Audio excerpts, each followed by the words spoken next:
Okay, we're going to go ahead and get started. I'd like to open the meeting at 6 o'clock.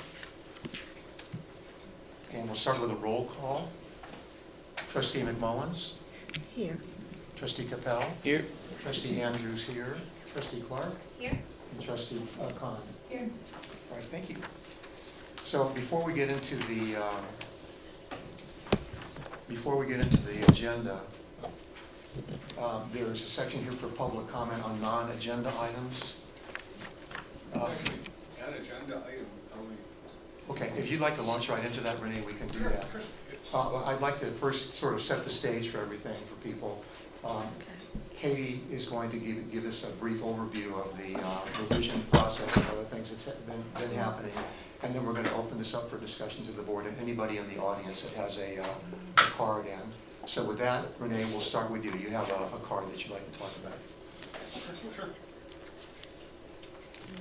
Try and make this work, and thank you. I just wanted to point out that I appreciate the fact that a lot of effort went into this, and no doubt all of this has been reviewed and vetted by District's Legal Counsel, BB&K. And interestingly, in this process, you sought public comment and input. I will say that the best policy section here is the one that the public and the board has had the least amount of time to look at. That would be the relevant sections of policy 15.2, 15.3, and I think even 15.4. Those have nice things like the rationale, the legal history, the definitions, and it's all in what would be described as imperative voice. This shall be done, so-and-so shall and will do this and that. They're not choices to be made, it's all directed action. There are only a few typos in there that are kind of embarrassing for this agency. I'm sure that those can be readily spotted. For example, that promissory page where district personnel promise that they're going to abide by the policy. I don't know why that's in there unless it's intended to be directed for district officials, which is a different category. But as a whole, these policies, as I mentioned, the idea of an embarrassment, really kind of constitute an embarrassment for this agency as they are written and apparently vetted and approved. And that's because they take not only the imperative voice of shall, but they take other voices as well. I'm sorry, this is awfully loud, Mike. I'm not trying to deafen you all. They include the aspirational voice, such as should or are encouraged, and the allowable voice of may or can. And these are all mixed up within the policies. If you want someone to do something, tell them what they shall and shan't do. These are legally enforceable. Someone can take you to court over these. Now, just because you can do something doesn't necessarily mean you should. You all have spoken about how the Brown Act should be the minimum basis of openness for this agency. Pursuant to the Brown Act, the minimum amount of notice for a special meeting of an agency is 24 hours. However, as you've probably all read and understood and looked up on your own, under an arcane and archaic section of the Ed Code referenced by your attorneys in this policy, you, as president of this board, could call a special meeting at 7 a.m. on a Sunday, post notice at that time, and hold that meeting at 7 p.m. that same Sunday evening. Do you really want to do that? It's up to you if you want to, but this board can say, hey, we're going to, because we can do it, we're going to nevertheless go ahead and limit ourselves to, say, 24 hours notice for a special meeting. Other issues in here, for example, have to do with First Amendment elements. In here it says that speech, such as I am speaking now, that would say something like, hey, you know, your library director is a terrible person. I came in here and your library director did this, that, or the other thing. That was awful. Pursuant to your board policies, the proposed ones, you're supposed to shut off my mic. And that's not a good thing when it comes to public comment in front of an elected board. I think you need to look at that one in particular and consider what that might mean to you. Now, all in all, there are other elements in here where you have mixes of, for example, what the library director's responsibilities are and what the board members' responsibilities are. I haven't gone through and checked, pardon me, the personnel handbooks to make sure that everything is listed in the job description of the library director. But if you have information in the board policies that's not listed elsewhere, that could wind up causing confusion downstream. Let me check real quick. Fire restraint. Oh, and the whole idea that you've got all kinds of issues, for example, multiple pages. Certainly multiple pages about the use of electronic devices. You also have multiple pages regarding the use of travel and reimbursement. These are things that you have talked about the need to do, to travel and go to these seminars and educational opportunities. And yet, by providing so much detail there and explaining how any and everyone who fails to properly fill out the forms could go to jail. It seems like a great disincentive to those who might in future hold the seats you hold, who might not then choose to go ahead and get that education. Oh, and for example, in here there's a specific amount, a maximum amount per diem for meals. Whether or not you're in Des Moines or San Diego, for whatever reason, you've got this strange way of doing things in your policies that isn't the modern norm.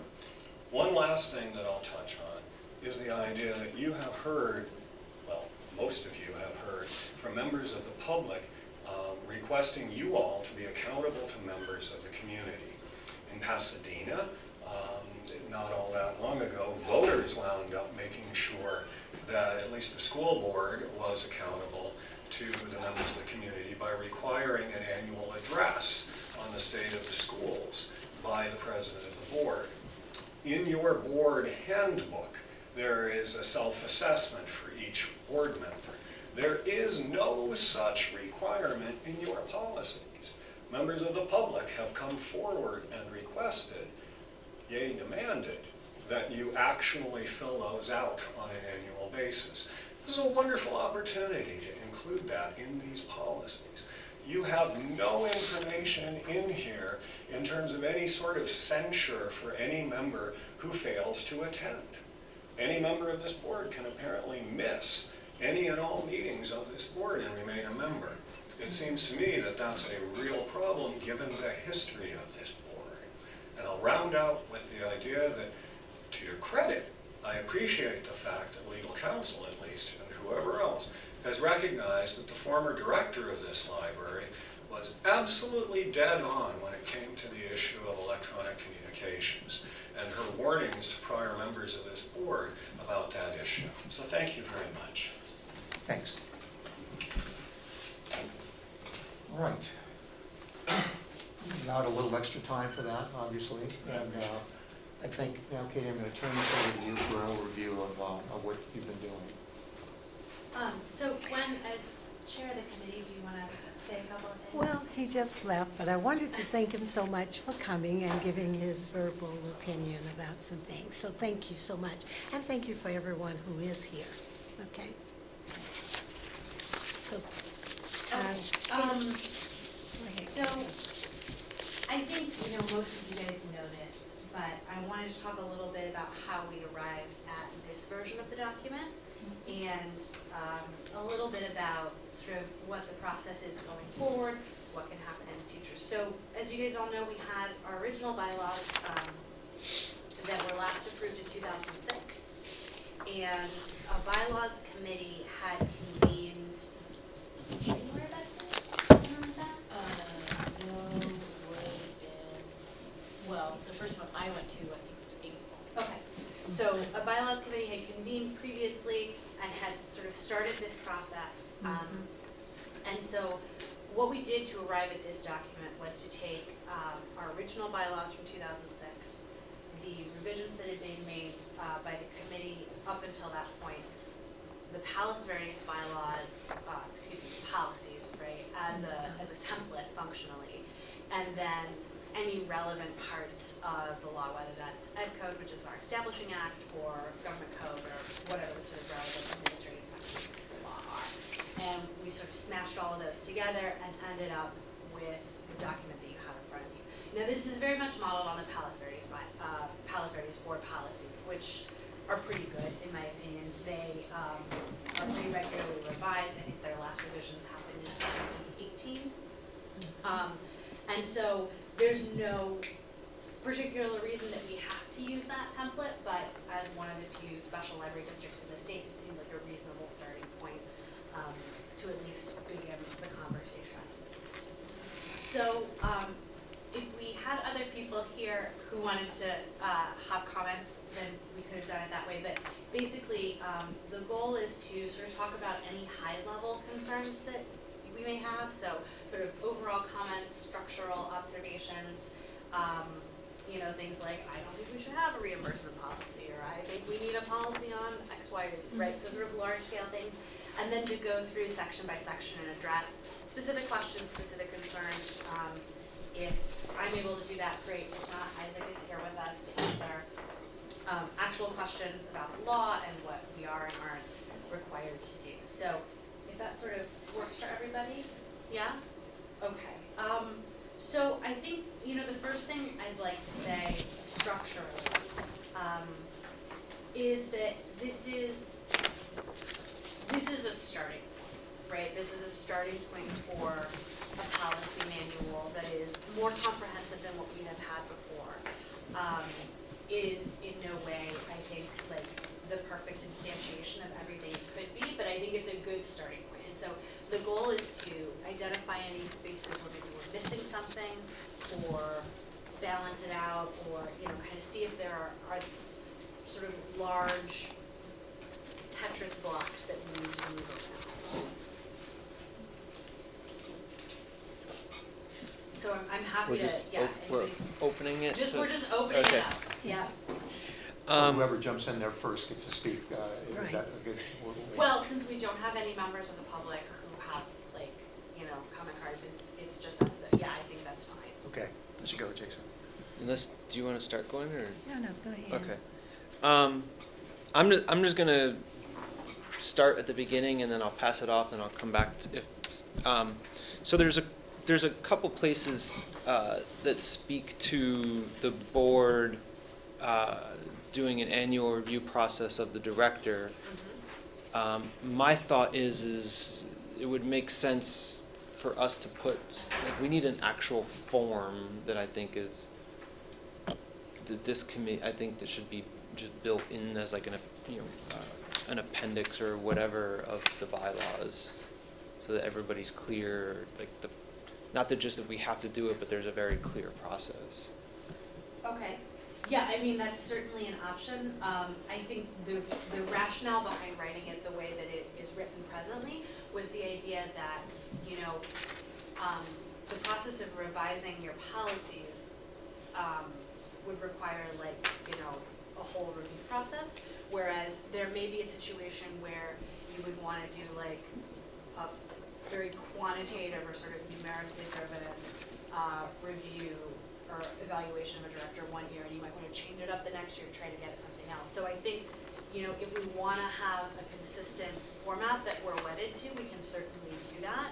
I think that is sort of the question of evaluation generally for the director is sort of another whole section that, I agree, these policies don't really address that specifically. I do think we need to have a conversation about that and figure out what our process is, how we want to handle it. I wouldn't want to have to agendize this once a year, and have to figure out once a year what our process is going to be.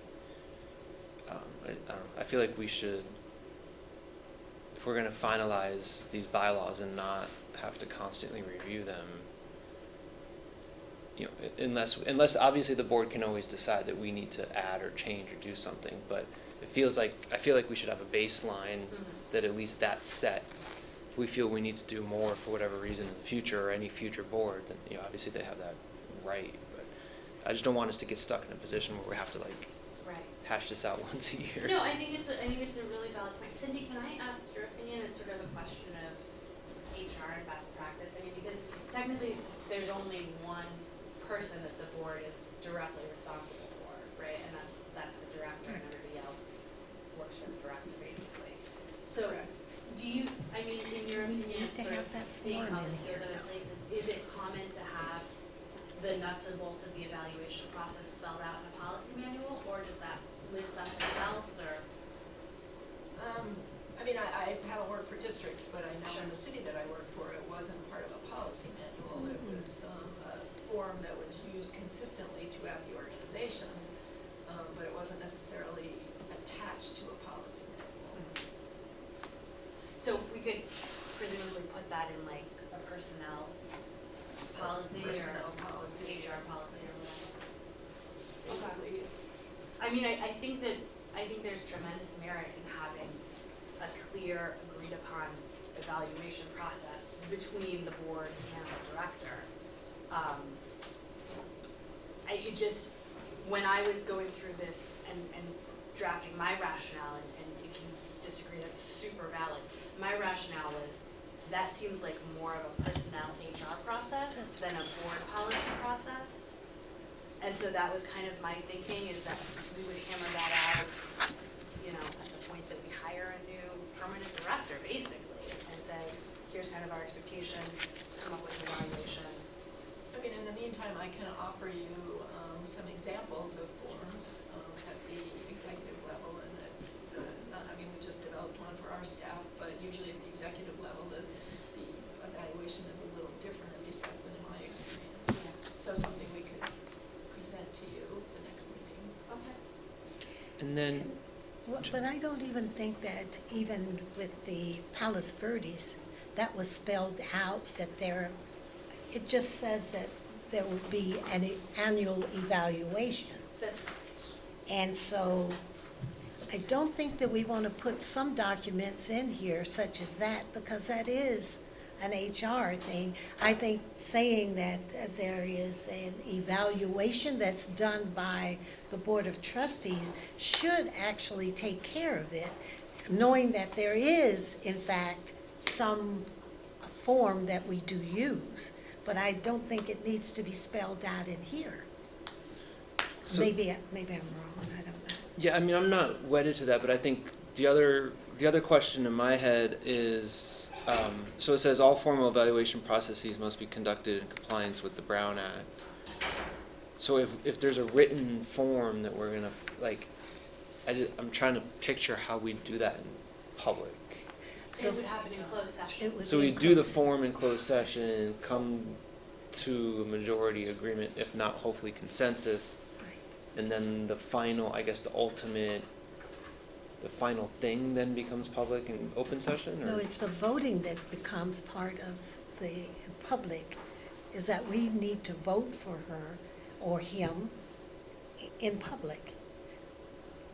So I'm gonna toss this to Isaac. Go ahead. Isaac, I think this would be helpful to have a. Sure, the evaluation itself is part of the closed session processes, and then the readout would occur based on how, what occurred as part of that evaluation. So there's not a Brown Act issue per se with including a policy, a evaluation. However, the evaluation itself is part of a closed session item, and then there would be a readout based on action that may be taken as a result. What do you mean by readout? What does that mean? A closed session readout, if certain action is taken related to hiring or termination or things of that nature, then once the board came back to open session, there'd be a quote-unquote readout where that action was announced, reportable action. So, but I mean, so let's assume we're evaluating our future director for the first time a year after we hire that person, and we have our closed session discussion and whatever form we use and, conversation with that person. If we're not taking an action like putting that person on probation or firing them or anything, then there's nothing to report. I mean, it's not like we're gonna come out and like read our evaluation form That's correct. in the meeting. That's personnel, that's That's correct. confidential because Yes. it's personnel. Right. Yes.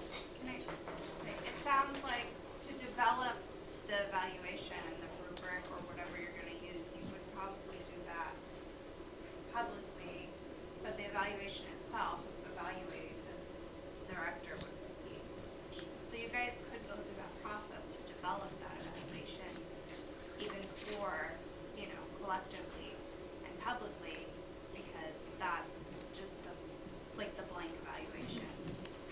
So what are the legal limits on how much we can share? Like, I feel like everything that we're coming out of, when we do especially when we do these probationary evals, when we hire a permanent director, I feel like the public's gonna need more than we did the eval and they're still here. Like, I feel like we're gonna need to be, I'm not arguing we should be releasing, like, personnel records, I'm not saying that at all, but I feel like we should have even if it's not necessarily in the bylaws, like, some clarity on how much we can share, because I think the public deserves a little bit more than a readout of actionable items. I mean, in my experience, that would be considered a confidential personnel action, whether it was good or bad. Well, unless you're gonna terminate or put someone on probation, it would be, at least in my former world, I'll look to Isaac, it would be considered confidential personnel information. Other than saying this person, is doing okay. Yeah. But the detail of it, I think, Isaac, wouldn't that be considered confidential? Certainly personnel records are protected, confidential information, and that extends outside of our sort of closed session framework that we utilize. And as a more broad sort of statutory framework, I'm sure there is some room for nuance in terms of alerting the public and transparency that may be outside of the evaluation itself. The other thing that comes with an evaluation usually is a raise. And that might be something that would be public, and that would probably be a good indicator of thumbs up or thumbs down on the part of the board. This was also, I should say, there was some conversation about this at CSDA recently, and sort of basically the managerial process between the board and district general manager or district director. And so the idea is that, like Kylan was saying, it's absolutely right, that whatever form you choose to use, and like the CSDA handbook that I got kicking around has like 3 different versions, right? All of which are totally valid. And the idea is that you would come to some sort of agreed upon evaluative procedure where maybe, every member of the board gets a copy of the form, they fill it out, it goes to a neutral third party, possibly counsel, possibly, somebody else, board president or outside counsel is usually the option. Those results get tabulated, there's a closed session conversation with the director where you kind of hash out all of that. And then if at that point there's a reportable action, like we're gonna vote on a raise, then certainly that would have to be reported at the end. If there's not, there could certainly be an agreed upon statement, like, do we all feel like this is our consensus coming out of closed session? As we have done in the past with other closed session, where we come to a consensus about what we feel like is a fair representation of the process that doesn't, impinge on anybody's confidential personnel information. So I think that's there are a lot of ways up that mountain, and I think that there are a lot of best practices for that are undertaken really regularly by other special districts. But I think it is also fair to say that we have not, and if this is incorrect, I hope somebody will tell me, but we have not had a standard board evaluation process for the district director heretofore, which is hugely problematic, right? And creates a real gap between expectations and the ability to fulfill those expectations, creates a lot of personnel issues, and opens us up, in my opinion, to like employment liability issues. So I think that establishing that process is really, really important, but I would put that more in a personnel bucket and sort of in the personnel policy kind of camp more than board policy, which is designed to sort of explain and indicate to trustees how they should conduct themselves. Does that make sense? That was sort of the rationale. I think it's a really long answer, but. Okay.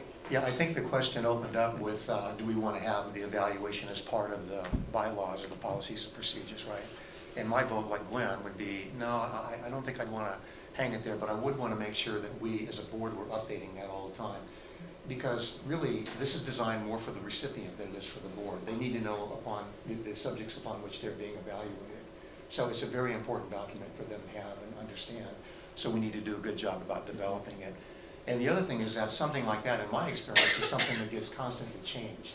And when I looked at this whole package, I viewed it more as sort of like a constitution. And I think you did a good job of moving in that direction, where there's a lot more generic content to it. Some of the individual agencies with which we work and websites and things like that, you weeded through all that and got a lot of that out of there. So a big concept for me was, what do you do about amendments? And I never really saw anything in there that addressed, unless I missed it, how you would amend the bylaws going forward. So if you make it a document, the bylaws or the policies and procedures that allow amendments from time to time rather than a complete rewrite, and you want to amend the the policy and procedure manual, or not the policy, but the personnel form, and that's not a good example if we don't have it in there, but you could do these things individually and add them as needed to this document or to others, and make sure that people are all playing on a level playing field. Because that is frustrating to the person being evaluated. If they don't know, he or she, what they're being evaluated on, it's not fair to them. So that's my comment on that. And just to reiterate whatever you were saying here, is that in the bylaws for the Palos Verde, wherever there was an amendment, or adopted, they in fact changed, they put that amendment or change right in the document. And we haven't been doing any of that. So, so if it has to do with whatever, it should be noted in that section. So I didn't see a specific line or item that addressed amendments. There's not We don't have revision, that. there's revision. Or review. Provisions, Part but- 16. It made it sound, if I'm doing this from memory, as if we would do that periodically, we'd revise the whole thing. That's Like a right. full. And I think we need to be a little bit more nimble than that with the document. I agree with that, I So think that's- having an amendment this is clause Palos probably gives Verdes. section 16 amendments and revisions makes a lot of Let's see sense. where they- I would, let me throw this at you and see how you guys feel about it. It seems to me that any amendment should be amendments to this policy may be undertaken or may be approved by a majority vote of the board at a regular meeting. Right. Right, something like that, something along those lines, because we would want to make sure it was like properly agendized at a regular meeting or a special meeting, and like majority vote. And it should be by section, so that you're not like replacing one, like you're Yeah, taking that section out. Yeah. Like if Right. it's 8.2 or whatever. Right. You're taking that section out and amending it. Even if it is one sentence, I would say, just to make it clear yeah. that Right. you're going to be replacing. Isaac, is there a standard language on amendments, or can we just kind Not that I'm aware of in Okay. terms of, of, okay, yeah, so I think something there's, along those lines? would be- absolutely. Okay, Yeah, and I think a process to present the amendment to would be good. It could be, in my mind, it could be an agenda item almost. Somebody proposes an amendment to the bylaws, it gets discussed and it gets voted on. It's that simple. yeah, that seems reasonable to me. Okay. Can I go back to the evaluation question for a second? Please. 'Cause it's- Which it page? Seems like among the things we've said so far, I love the idea that Cindy had of examples, and since we're coincidentally in the process of hiring a director now, if we could ask her to bring those forth to us and just have it as a goal that by the time we finish the process of hiring a director, we will have developed an evaluation tool that can then be incorporated into the HR policies and maybe referred to in the bylaws, but not added to the bylaws. That was Super reasonable to me. Would that, Jason, would that satisfy, Yeah, I mean, I does that feel? didn't have I just felt like the discussion needed to be had. I totally agree, okay. Can I just say one more thing? I really like the language in 8.7 about the probationary period and preliminary evaluations at 3 and 6 months. I think that important language to be that clear. Just thinking out loud, assuming that we do fulfill this goal of having an evaluation tool in hand by the time we hire someone, that could be the basis of those discussions too. It wouldn't be a full-blown you know, yearly evaluation process necessarily, but it just sort of checking in on how you're doing according to this rubric. I had a comment on that very one while it's on the table here, and that is that the word probationary, I know appears a lot in new hire documents. Usually it's 3 months or something, a little brief time, but it also sounds like you're walking into a, you know, an ankle bracelet or something. That's parole, I'm Terry. thinking a better way to describe that might be a progress assessment or something like that. That doesn't seem so onerous. And one of the specific things I'm thinking of is that that's in our new bylaws, and we're trying to hire, a permanent director. I'd hate to, I don't know, it's a term that kind of rubs me the wrong way, just for what it's worth. Well, actually, I just had a recent conversation with HR Network, and they said we don't use probation anymore. And I forget the term they used. Pardon me? Yeah, we changed it to Introductory period. There's been way too many HR meetings in Vegas to figure this one out. So it's called an introductory. Different. So that's now an official HR term? It's an HR term because we're- Introductory period of 12 months. Because we are all exempt at will. So it's not And like, they it's not like the teachers that if you get past 2 years, you have employment for life, there's nobody can fire you you. have to change permanent employees to regular employees. Okay, got it. Yeah, even in the union world, that's what all our contracts are moving towards. Okay. That's good, that's a good one, Great, got it. thank you. So any other sort of large-scale structural things, because I do want to go through, section by section and address specific things, but is there anything sort of You had some more. overall? No, if you want, if you're talking just any big picture structural Yeah, stuff, big I don't have Okay. anything. All right, then let's go through that. All right. Section 1. Anything on this?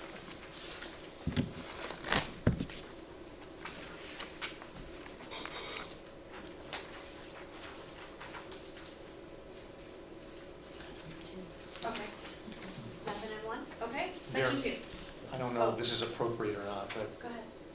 I've seen, and I don't think I saw it in here, the idea that the board is a person, has appeared as documents I've seen before. Is that legally, is that right, Isaac? It's an individual unit, the board of trustees? An entity, Yeah, an entity, okay. Yes.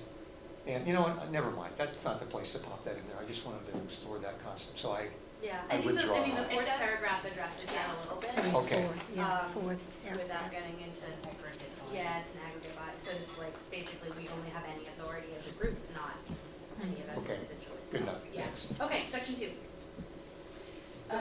I just noticed in 2.2 Mhm. that the last sentence where it says, an individual appointed to the vacancy shall assume his or her office at the next regular meeting of the board. That's not what happened to me. That's not what happened to Terry. Sure. 1 minute I was sitting out there, and the next minute I was up here raising my hand. Yeah. So, is that new language? Was That there is- nothing in the There was old? nothing in the old ones, and so that was a specific point. I think Stella, you brought this, or Kylie, one of you brought this up, that like, exactly what happened to you seems hugely problematic. I remember sitting out Should there not thinking, be. I wonder if I. That'll teach you to go to board meetings, Betsy. Yeah, seriously. I like this better, I think that's good. Yeah. So, To get people read in. and, yeah, Like, just so you know what's gonna happen. I was sitting out there like, wow, I don't know what's gonna happen. Right, and then you're voting on district business Yeah. with Yeah. no background. Yeah, Yeah. yeah, it didn't seem. yeah, agreed. So yes, And that is. then by the same token, you'll recall, most of you, if not all of you, that there was confusion about the manner in which I was appointed in terms of the nature of the way the vote was taken. And I think it would be good to have guidelines about that, because there weren't before, about, there was confusion, certainly on my part, that I worked to get clarified about a secret vote. It wasn't, and it turned out, no, it wasn't a secret vote because it ended up in the minutes, but But- when it was happening, it was not revealed who voted for whom, Right. which Yeah. a month later, after I became Terry was appointed, I decided, no, we're not gonna do it that way. And we voted and it was announced who voted for whom, so I think that language is specific.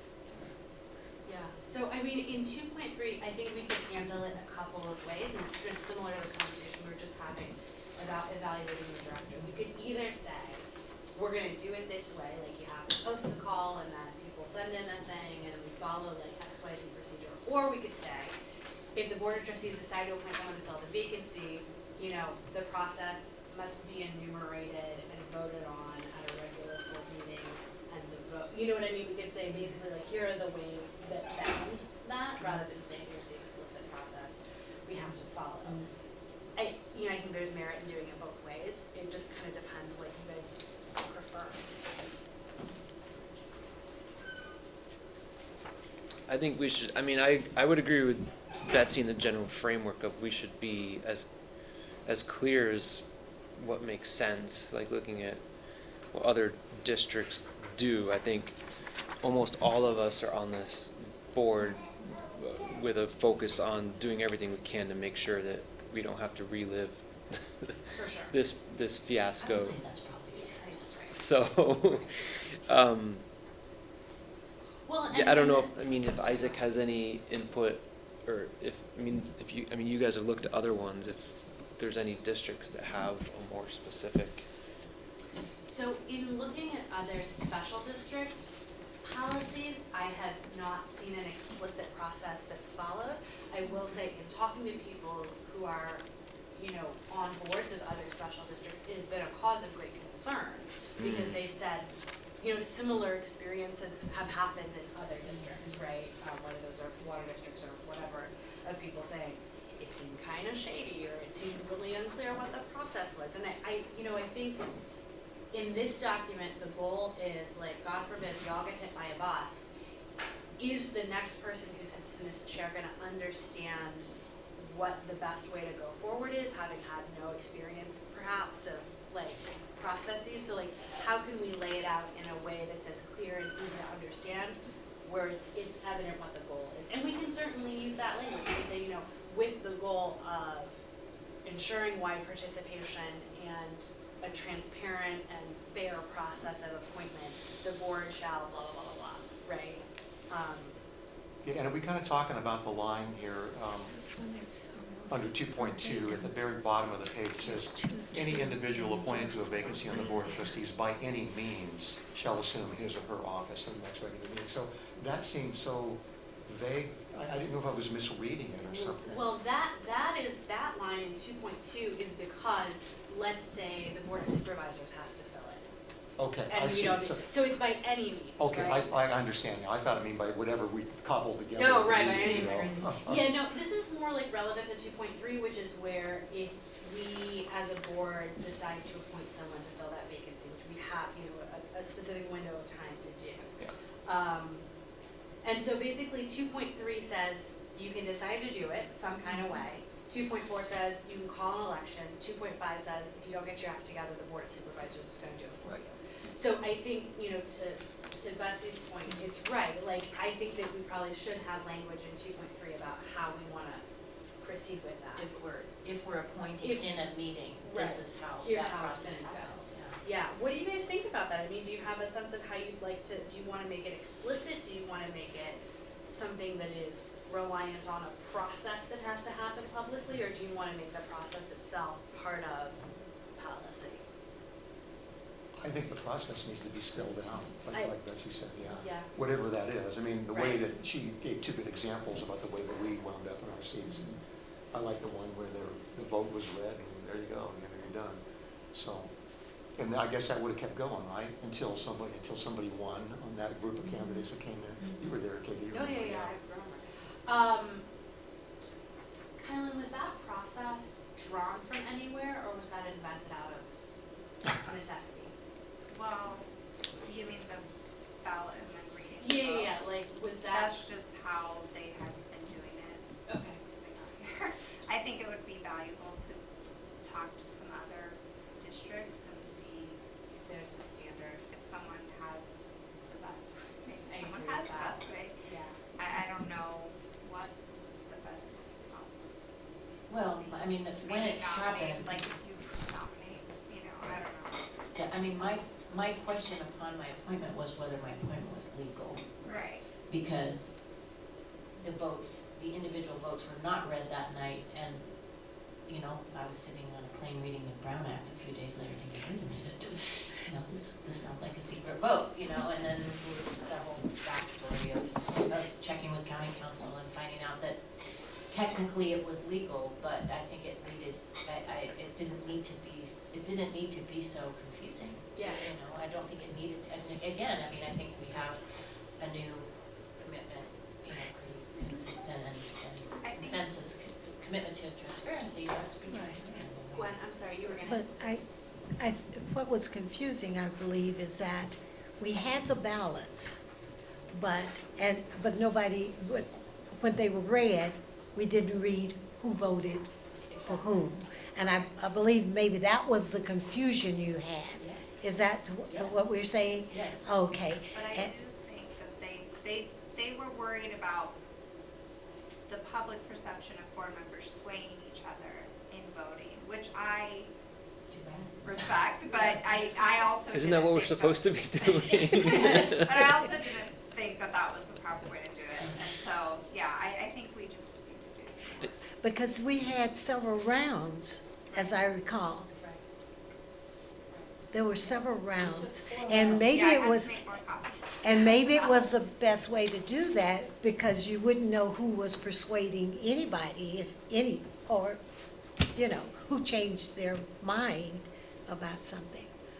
Maybe Until the you're right. minutes came out. And it's ultimately a public record, so. Yeah, it was public record, though. Well, let me ask the question this way then. You know, sort of the process that has been undertaken in the past is when a vacancy has occurred, there's a public notice of that vacancy, there's like a standard form that I know the district has that people are asked to fill out and like append a resume or something, or a letter of intent, I can't remember what it was. And then there is, you know, basically an interview process. It's happened multiple ways in the past 2 years, where sometimes it's any old kind of questions, sometimes everybody gets the same questions, but there's a public interview process, and then what should be a public vote of the board. Does that general outline, like with the concerns about voting being public record and all the caveats there, does that general process sort of work for you guys, or would you like to see it undertaken in a different way? Does that make sense? Well, the second time we did that, we had a set of questions that Correct. each one received.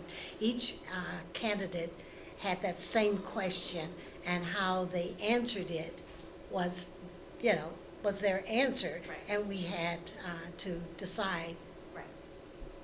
who we wanted to vote for. And I think that was the part that I just said, we need to have some standard questions that everyone receives. Sure. And we did that in that last, whoever, maybe it was you, Terry. Was that me? Yeah. But maybe it was you. I can't recall it, I don't remember. But we had standard questions the last time.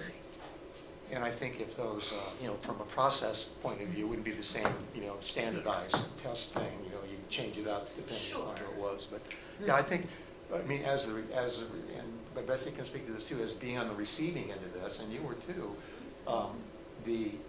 you know, you get these questions and you have to kind of deal with it, and it seemed fair to me. I mean, it seemed like a job interview to me, but this was more than one person hiring me.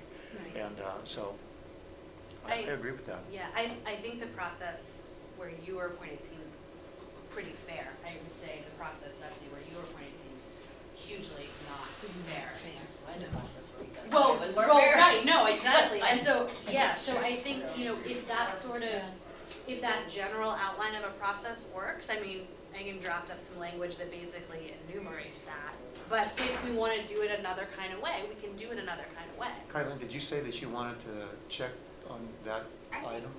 We can find Okay. out if there's, yeah, some. Okay, I'm good with the general idea and me too. Okay. Yeah. the committee Okay. filling in the details on that So, one. okay, Okay. so 2.3, we're gonna look into other districts and we'll come up with a standard sort of set of language for filling a vacancy. while we're on this subject, another one that jumped out at me, I'm not finding the language, would be, do we need to have a better definition of resignation from somebody? You know, you've got oral or written, I think, and assuming the person's not angry at us and would obey to have a certain type of letter or something that makes it real official, I think that might be a good move, but I don't know You're what. talking about resignation. Resignations. Pardon me? You're talking about resignation. Yeah, resignation of a trustee. The person for whom I was, put in was one sentence, I hereby resign. I thought, gosh, that seems a little flimsy to me. I don't know why, but maybe you'd want a little bit more, officialness to it. You're laughing. Harassment. I don't know that, I mean, I don't know that you need anything more than them saying they're resigning. I Okay. don't know that we can compel them to state their reasons. Especially if they're leaving. It's just a fact, either they're on, are you in or are you out? If you're out, okay, then we move on and start, it's probably nice to know, Yeah. but I don't think we can require that. Okay, I believe that's accurate for resignation. And I would say, as it relates to sort of the election law, vacancies, resignations, and also when a board member is required to resign. We have some sort of statutory guidance, but probably not to that level of detail, I think, in terms of leaving. I think where there is more example is when a board member is forced to resign due to certain factors, where we actually have subsections of the statute. I believe resignation is a bit broader. And I should have said this earlier, but like, also a lot of this language, and you'll see like GovCon, the EdCo cited throughout, a lot of this stuff is also made more explicit in California state law, right? So like how vacancies happen, the ways in which those can happen, like a lot of that is handled explicitly by the government code or by the election code, and we can say whatever we want, but state law has, supersedes whatever we say. So, some of the language in here feels kind of unwieldy and awkward, and not to, blame the law, but a lot of times we've lifted it directly when it's confusing. Like in 2.3 A and B, it's a little confusing, and that's pulled straight out of what the rules are, just so that there's no interpretative gray area. Yeah, where we're saying something, the government code is saying something else, or something that could be read a different way. So, whenever possible, we try to cite the statutes, and the idea is that if one of these situations arise, we go and look at what, 1780E2 says, and we go, okay, here's what we need to do. So that's sort of the idea, is that this is, an elaboration of whatever is already in the law. I wondered what was confusing about that to me, and that is that it's law. Yeah, totally. It's Yes. just like Someone super was confusing citing. and hard to read. And the way Katie has framed that, I think, is absolutely right, and a little bit more articulate than how I was framing it, where that's accurate in terms of these designations for board members, whether it be a resignation or a required stepping down. We do have that as a byproduct of the specific statute, and specifically in 2.3, where that language, like Katie mentioned, is pretty unwieldy in terms of 130 days into the term. That does come directly from our statute. I had just one more quick thing in this section. It's more of a housekeeping thing, but the official tabulation of votes that we're supposed to put in minutes and stuff like, did that happen? Or, Yeah, I believe it did. after the You did election. it, Tyler, right? I don't know if we might have, they're supposed to be in the package, but, with all that was going on with, directors and interim directors and transition periods, I don't know, it might have not made it.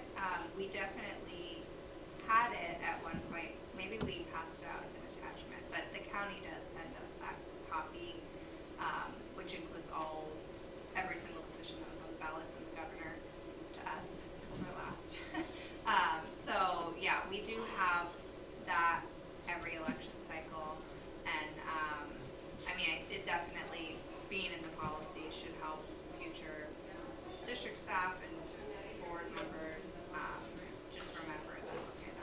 Is that a law, Isaac, that you have to do that? I'm not familiar with the requirements as it relates to the tabulation, but I mean, it's certainly familiar, that process, in terms of having it down on to the special district and how that is spelled out. So I imagine that's an express requirement that the county handles at the registrar level. All right, section 2, anything else in the rest of section 2? This is just an informational question, 2.6. Mhm.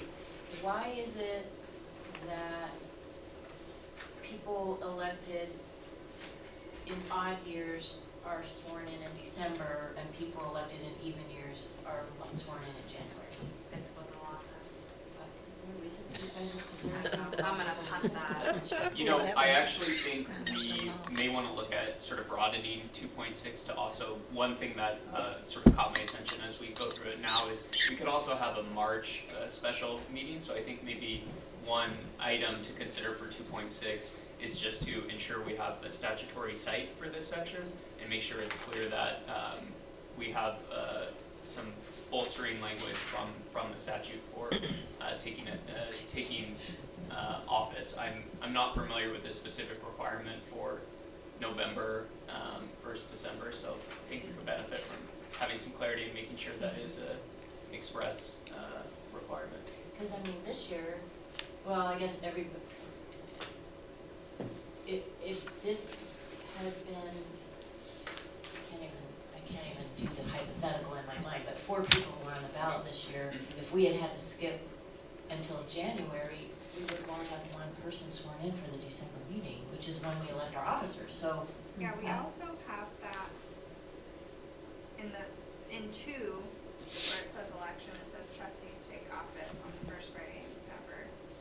Right. But then, yeah, in 2.6, it's different. And what I was told by the county, because we did ask about, I specifically asked about that because we have so many people on the ballot and we were going to have a meeting, they said, yes, they need to be sworn in on the first Friday.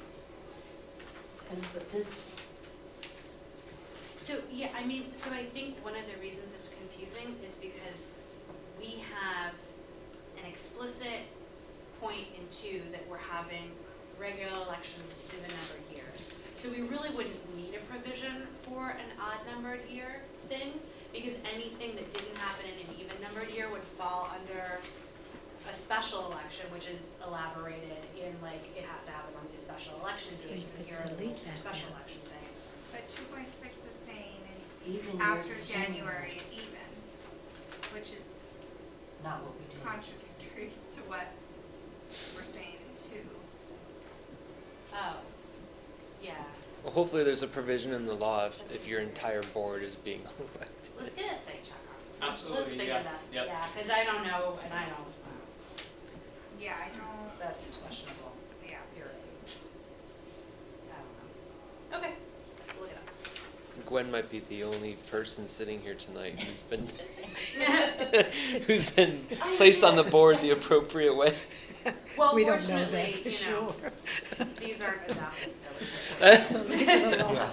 Yeah. Yeah, no, we haven't adopted these, This is so. the future. Yeah, exactly. Okay, so we're thank you. gonna That's question really- that Yeah, it one. is really weird. I lifted that from Palisbury, so it's weird for us, it's weird for them, but, yeah, it's weird. Anything else in section 2? Swearing in. No? Good, okay, let's move on to section 3. Section 3, is lightly edited from what we had before. The ed code does spell out that we have to have at least 2 officers and that they are this. I will say Palos Verdes has, they're also a 5-person board, for whatever reason, they had also included a vice president or a vice chair, yeah, exactly. Which at that point, like, a quorum of your board are officers, which is a sort of interesting thing. And in our situation, and the way the ed code spells it Yeah. out, the secretary basically fulfills most of the functions of what you would imagine a vice president or a vice chair would do. But it is a discrepancy worth noting that is a departure from what they did. But we Right. thought it made more sense this way. So anything in section 3? Well, one thing Yeah, oh, do you have No, something? go ahead, I Okay. do. On 3.2, vacancies, it talks about the office shall be filled by a majority vote of the board at the next regular meeting. Do you need to put special meeting in there too, given all of the time constraints and everything? In other words, is it conceivable that you would have a special meeting to get this done, given the 15-day windows and stuff? And maybe I got confused on that timing thing anyway, maybe I got that wrong. but- Or is it statutory that a board vacancy has to be filled at a regular meeting? I don't believe so, I can confirm that, but I believe because we have our time limits in terms of appointments and vacancies, I'll certainly make a note to confirm, and then again, maybe add a statutory site there, because I believe we can do a special meeting if that's something the board's interested in. This is just for officers. This though, is right? only for officers, this is quite apart from somebody being appointed to Appointed, Yeah, it's not, Right. yeah. Oh, So this is, apologies, yeah. Okay, this yeah, no, does, different. this is at a regular meeting that we elect officers. Yeah, I mean, so the rationale, as far as I understand it, for having things happen at regular versus special meetings Right. is that it kind of imputes a greater degree of transparency and accountability Right. because those meetings are calendared for the whole year.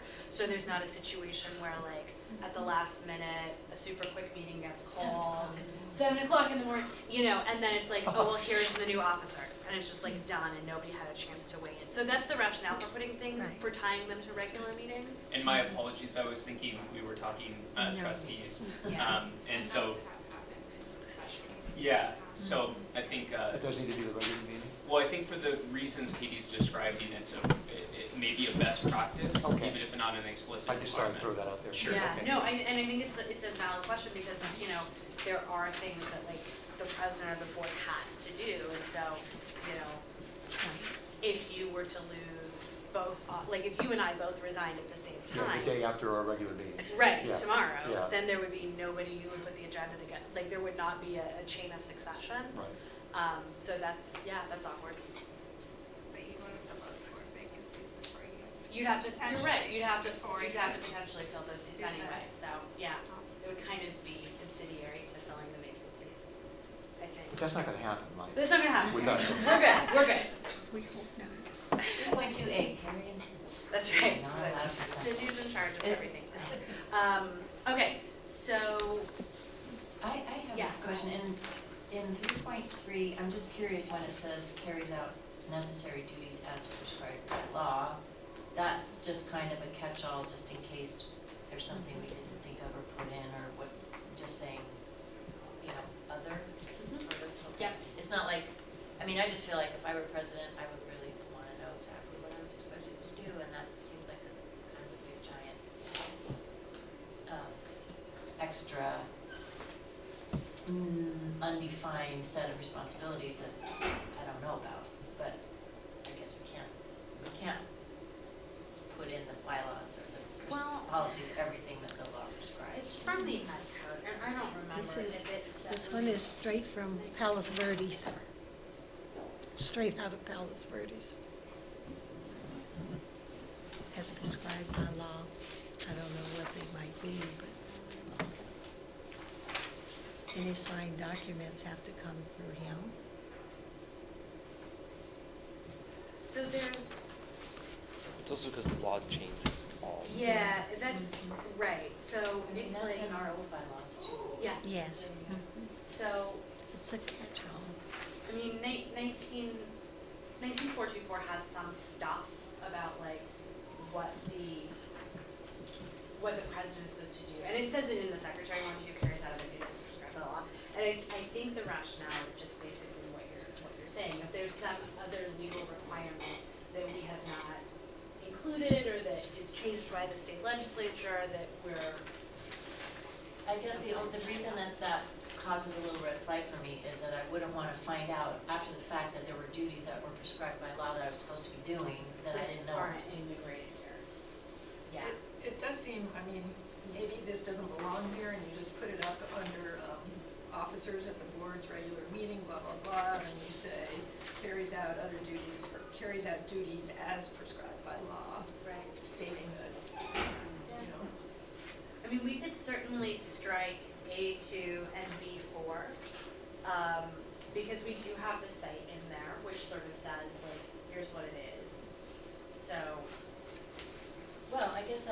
I mean, are, in the ed code, are there a lot of other duties that the No. law is prescribing? No, the ed code's super, and I don't know if there's other stuff beyond the ed code, maybe Isaac can tell us, but the ed code is like super unhelpful. It doesn't even say all of this stuff. We say all of this stuff.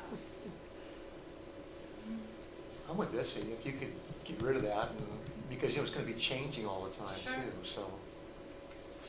Yeah, all right. Get rid of that one, strike it. We'll take that out. So A2 and B4, we'll pull that out.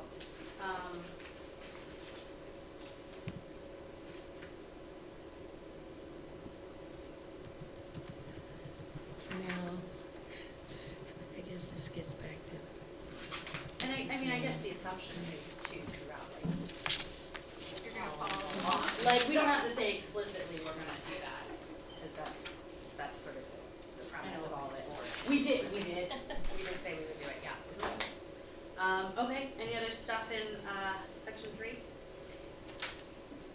do we have to really be concerned about, I mean, our friend here talks about voices, should, may, can, and we've got shall in here, and, do we have to be concerned about some of those words that we use in here? I don't know. I really, I feel very confident saying I don't know.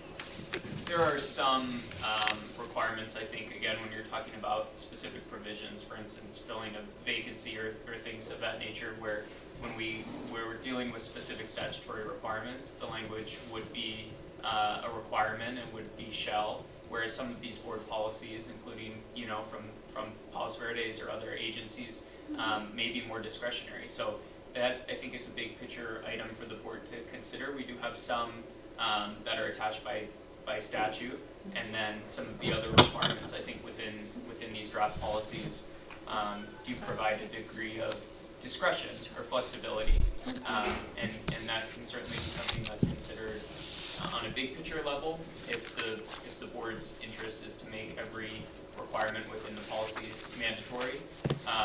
But it's certainly not, a lot of this comes just from best practice or what agencies, other agencies are doing, where there's not a specific requirement. okay, all right. I think I'll take that. 3.4 is a really good example of that. Mhm. So 3.4 says, hey, the board should have D&O insurance as part of its standard insurance policy. We could very easily just say, you know, the district must include in its standard insurance policy, or shall include, right? So I think that that's super valid.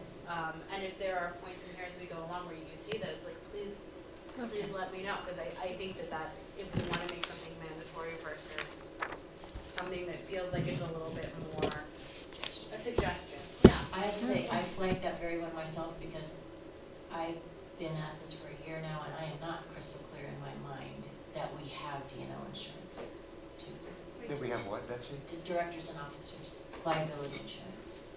I just wrote that as Yes. a note to follow through on whether Don't we we? do or not. It is, it's I think we included in do. our policy with SDRMA. It's a line item, so it's not its own policy. It's just a line item in our bigger insurance policy. It's just, Yeah, you know, director's and officers liability and the amount. Yeah, you're talking about in the policy itself, right? Yeah, Yeah, I've it's seen not a that, Betsy. separate policy that the board members have. It's just in our bigger insurance I policy. said no, no, I would Yeah. like to know the amount. Yes, I will figure that out. I have two comments about section 3. Okay. One's just a formatting thing on 3.4, just bring that, make it a left justification there. Oh, yeah. Yeah. And then the other thing is, I talked to Kylen about this before the meeting. One of the duties that's been dropped from secretary was that idea of the closed session minutes. And, you know, we look back at the minutes book, which gets carried around, and that policy was dropped, according to Kylen, when BB&K got involved. So I guess my question is to you, two questions, Isaac, to you. Is that required by law, some kind of meeting thing? And are you guys taking care of that in the closed sessions that we've been in? There is no requirement to keep minutes for closed session meetings. And having not yet staffed a closed session item, I'm unfamiliar with Ruben's general practice for that. But that is an express sort of exemption in the Brown Act, that there's no requirement to keep closed session minutes. Okay, thanks. Yep. And they weren't keeping minutes, in the way that you would talk about everything that happened. They were only, from what I can tell, writing the reportable, whatever reportable action, Right. or reportable item they were reporting out. They were just reporting it with that, and the times they went in and out of closed session, which we do in our regular minutes. We do all that in our regular minutes anyway, which you guys do. So I don't know that there was necessarily a need to keep that book going. I think part of it was, when I got here, we just had like this little baby tape recorder that, they would record the meetings on. It was like on a chair right there in the middle of the room. And the administrative assistant wouldn't stay, you know, and when they do the minutes, it was difficult. Especially in the closed session, they would just like turn it off, and that's why they would record it. But now with, you know, our updated technology, it's a little bit easier, and the fact that the board is very careful about announcing the times and reportable actions and things like that. Okay, anything else on 3? So on 3.4, Yeah. are we going to change it from should to must? That would be my recommendation. Yeah, that I you- think we should do it, the district shall include in its standard insurance policy.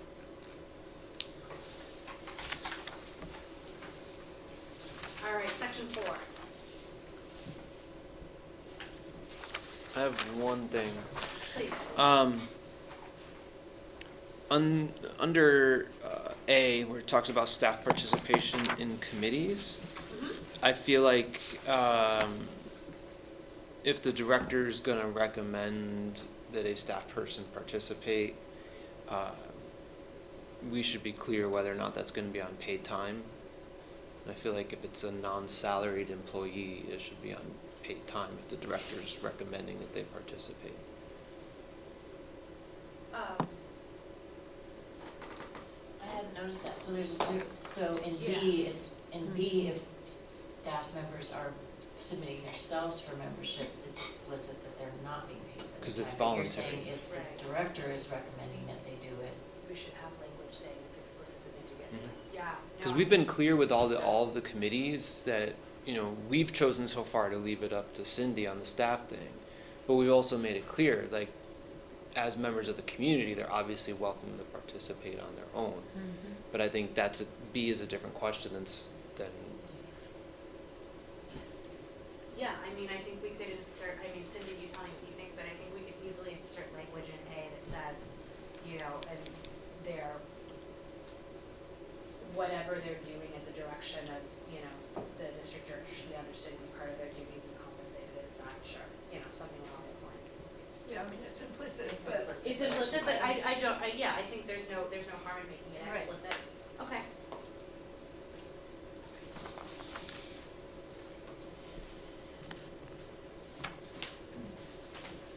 Anything else in section 4?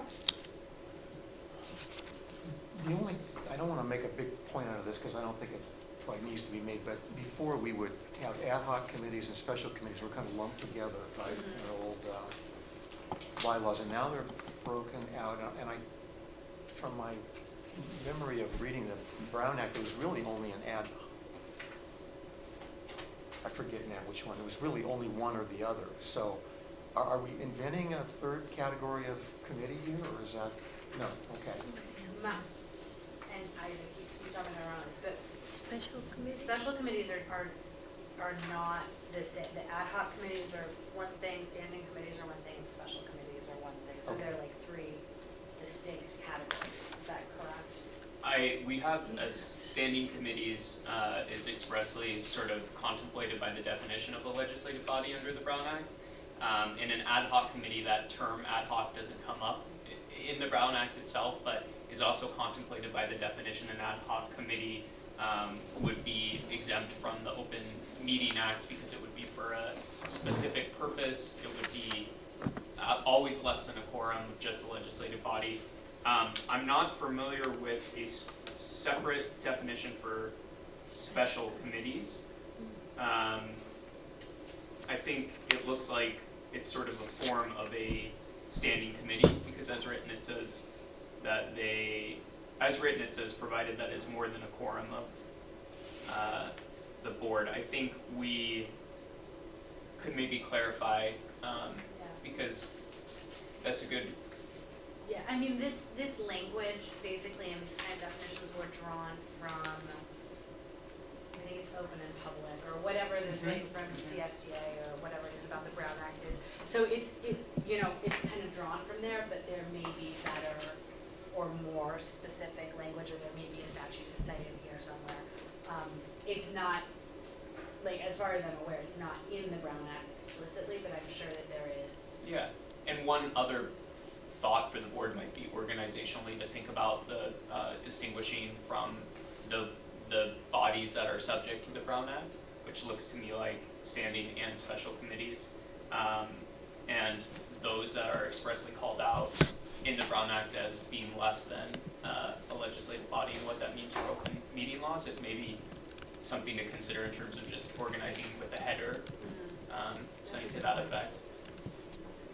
I think that in the meetings, We talked that about was it. kind of what you Easy. guys had discussed, was that you wanted to include special committees to clarify that it was like an ad hoc committee, but if you were adding members of the public, which Trustees. made it subject to the Brown Act, that was that. That would make sense. Yeah, yeah. Yeah, and I've gotten multiple answers on whether or not a special committee is a type of ad hoc committee, i.e. a more than quorum ad hoc committee, or some other kind of Brown Act legislative body compliant ad hoc committee. I've heard, yes it is, I've heard no it isn't, it's totally different thing, so I don't know the answer on that. All I know is they've got to notice some stuff. And I'll certainly make a note on that, so we have some clarification on our. I would err for the document to be as Spartan as possible, so that people don't have Yeah. something else to argue about, Sure. in a meeting, so. I did have, I mean, I was just trying to figure out what's the difference between a special committee and an ad hoc committee, and I did notice what Kylan just said, one is exclusively board members, one is not necessarily, but one thing that's missing, and maybe just because it doesn't apply, there's no time frame on this special committee. It does say it's to perform a specific task, but it doesn't say it's to perform a specific task within any particular time You frame. are right. And it also does say that this language does say it is a legislative body. Yep, Right. yep, yep. So, yeah, I do find the special committee paragraph Okay. confusing. Yep, I agree with you, and I think if we're gonna think that it's, if the thinking is basically it's an ad hoc committee with more people on it, then we should pick up the language about time frame and charge and scope and all of that and replicate it. But yeah, I agree. Okay. One other item to consider as we're talking about our different committees and our obligations as legislative bodies under the Brown Act would be that the legislative body definition contemplates that if the board takes official action, then that would constitute a legislative body. So I think we may want to clean up ad hoc committees a bit and just, again, probably it's just an organizational thing to make clear in ways that's accessible to the public, certainly, the difference between those committees that fall under our definition of legislative bodies and those that don't. Okay. All right, so 4.1, 4.2, 4.3 needs some clarification and clean up on that. Okay. Yeah, those are all really good. Okay, anything else in 4? That's basically everything? Just a compliment, and that is I like the way on 4.4 you have written or oral on the comprehensive reports, because sometimes there's not a lot to say out of the committee, so it's good to have that. I think the other one, the old language didn't give you that option, I don't think, but you know, I like that. Yeah, but for sure. Okay, section 5. We don't have a government relations liaison, right? Nope. And that's from our old bylaws too. Right. So do you know, Kylan, when's the last time we had one? No, I can review minutes. What it looks like to me is that the board was kind of collectively legislative activity along with the director, or the administrative secretary, and that they were discussing various Senate bills and things like that, but I didn't see any specific references to like a government relations. Wasn't the director, you Yeah, know, in one pointed out? version, that responsibility just got kicked wholesale to the director. Yeah, so Say that basically, may be- the that director may be should what- blah, blah, blah, blah, do all of these things. Yeah. That sounds And so I think, you know, the rationale on the government relations liaison is the idea that, you know, there may be relationships or perspectives or specific conversations that it would be more appropriate for a trustee to have than for the director to undertake, or partnerships that could potentially be built more effectively by the trustee than by the district director, who already has like a lot of jobs and is, you know, sort of responsible for keeping track of all of this stuff generally as well, but in different ways. The idea that there might be governmental or, you know, legislative functions versus library specific. versus library specific, yeah. I mean, that's advocacy, which is Yeah. part of our charge. Yeah. So I guess I would say, you know, say what we mean and we mean what we say, and so we've been saying this but not meaning it. So if we mean it, and we're gonna put this in again, we should do it. I agree with that. Yeah, I absolutely agree with that. I think there should be both. I think it's a core, I mean, it should be one of the main responsibilities of the director to flag for us when something critical. But I think it'd be helpful for it to be a board member too.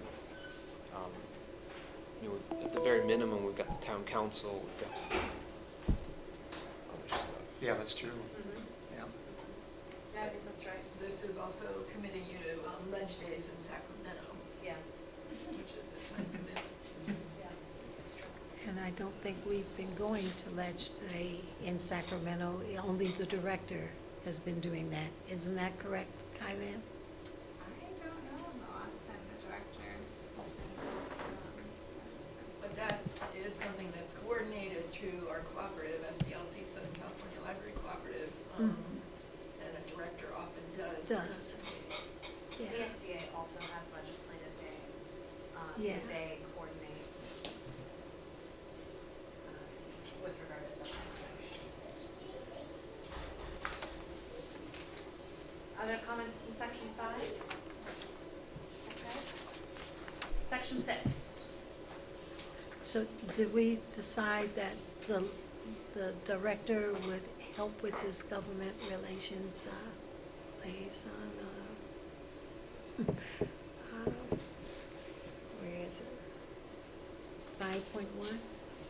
Are we leaving it for the trustees to do that? Well, I think that it is naturally a part of the director's job to have their finger on the pulse of what's happening legislatively, They have but to- I think there should be a person on the board who has that charge specifically. Should we just agendize that for the next meeting? Well, we probably should adopt these first and then agendize. Well, it's in our own. It's in our old ones, yeah, no, that's true. Yeah. Well, no, Okay. in the old ones, I think, you It know, was to- I think that, I have to check, but the 2006 ones, I think, said that the director has to do it. So I don't think we're out. I think it was the director. Another that option. did that. The director is in the responsibility, And I right? thought- So, Eileen said So she we're did okay. some of that. Didn't you do some of Yeah. that? but once we adopt these, then we can switch it. There's a lot of stuff we need to do once we adopt these. Did you have a point, Kylan? No, I was just gonna say the other option, if you guys didn't wanna, you know, appoint that liaison, you could make it a job of either the president or the secretary. You could just kinda include it under their, you know, Yeah. officer Shooting duties. as a former president, don't give it to the president. And I think, you I mean, know, there's a lot to do, yeah. there is, and this document is also one that I think just by its very nature, like allocates a lot of responsibility to the president. And so, granted, we only have 5 of us, but if we can kind of spread stuff out more, I think it creates a more sort of participatory model rather than having like one person have to do all the jobs and the other 4 of us just show up and say, well, I don't like the way you did that at all, or, yeah, or. Seems fine. Yeah, okay. Well, our government plate is pretty full right now, just from the stuff that you brought up at Yeah, the last meeting. it is. It's So quite full. it's not like we're collectively ignoring that, you know, there's a lot going on. No, I agree. Okay, Okay, section move on. 6. 6 is, I mean, it's in a lot, it's in the Palisades thing. It's not particularly, it hasn't come up a lot, but it's good to have in there. So I would say anything in 6 or 7, and then we'll get into 8, which is a little bit meatier. No? Okay, great. Section 8, district director. So we've talked a little bit about evaluation, but other stuff on section 8. On 8.2, I don't know if I mean, I know it's, you know, only 2 weeks, but you know, asking somebody to be a director for 2 weeks with no additional compensation. I don't, like, I also wonder if there's any conflict, like if our current personnel policy has any language regarding working in a higher classification that would conflict with. Personnel policy does have some language. I don't know the exact amount of time. It may be 2 weeks. But that has come up in the past where a position, someone's resigned and the position wasn't filled right away, and so someone was taking over most of their job duties, and then after 2 weeks or whatever our personnel policy says, they got that pay until that new person came in. But it wasn't until that period of time had passed. It wasn't like the next day that they got it. And the reason for that, if that's the question, is because sometimes a director will go on vacation for 2 weeks, and then there's staff that says, you know, in that position, theoretically, and they'll say, why aren't I being paid for this? So I think that's why that 2-week caveat is in there.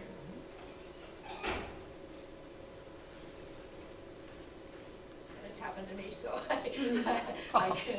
I just don't know if I just personally don't agree with it. I mean, I think, you know, I think back even before most of this board was here, and just the huge amount of responsibility that in that situation Estrella took on, you know, her duties plus filling, even if it is just for 2 weeks. I mean, I don't know. I feel like I don't understand that That one. was a prolonged absence, so even if it was, But it's like in any other work environment. It's usually if you're doing it for, even if it's just for one entire day, there's usually personnel handbook language that talks about it's, you know, working out of your job classification. Even, and most of the time it's temporary. I mean, that is rarely a permanent thing. Because there's a difference. I mean, there's a difference between I'm doing it on a long-term basis, so I'm going to be paid the same as a director, and then having some kind of just additional compensation for that temporary, short-term. I don't know. I really don't think the board, for that kind of job for 10 days, I just don't think that there should be that kind of compensation. Now, if it was a prolonged absence, even in teaching, I mean, we cover for other folks and stuff like that. Sometimes you're paid for it and sometimes you're not.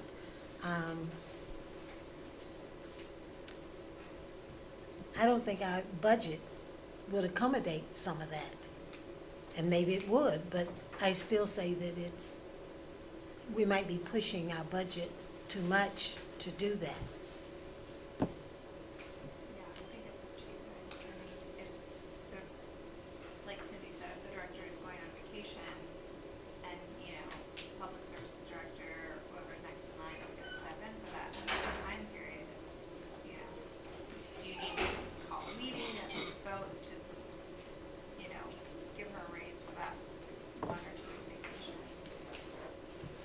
Yeah, I agree with that. I think little policies like that open up, you know, the subject for wider discussion among employees, you know, and kind of where does it stop and everything.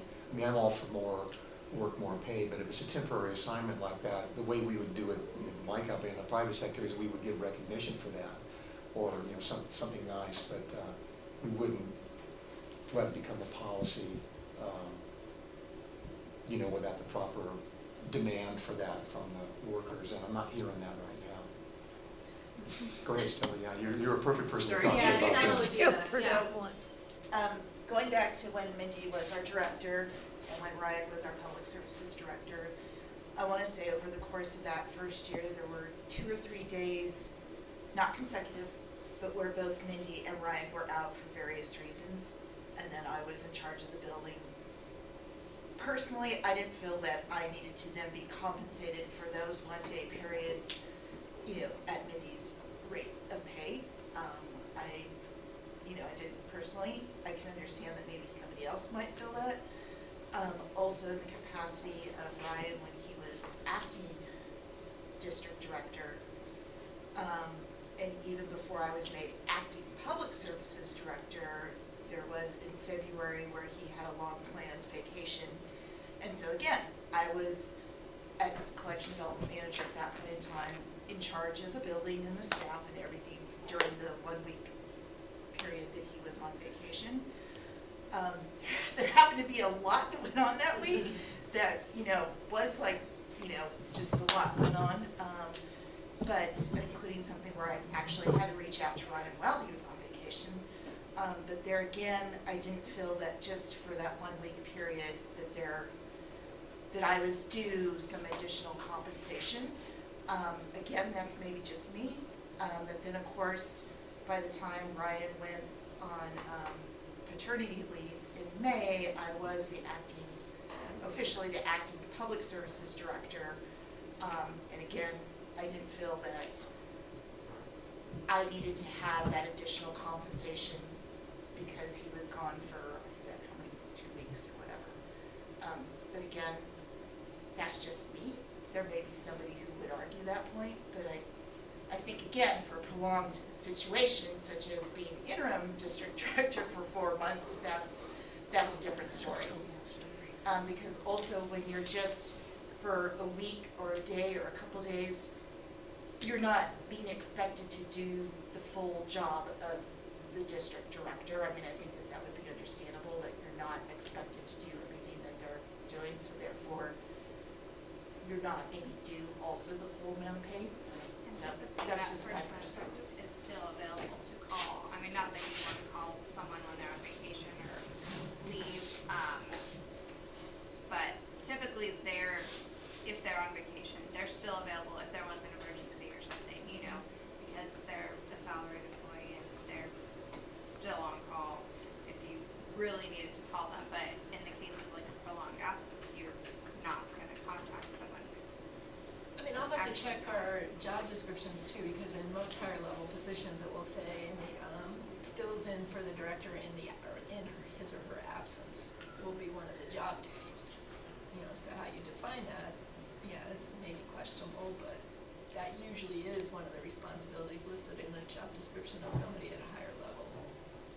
And I think the whole thing sort of spills over into personnel issues anyway, rather than a bylaws thing. But- Well, yeah, that's what I was gonna say, I feel like there are best practices out there about this kind of HR situation, especially at an executive level, that either we're kind of in line with or we're not. I have a feeling that we are, but it might be good to check that out.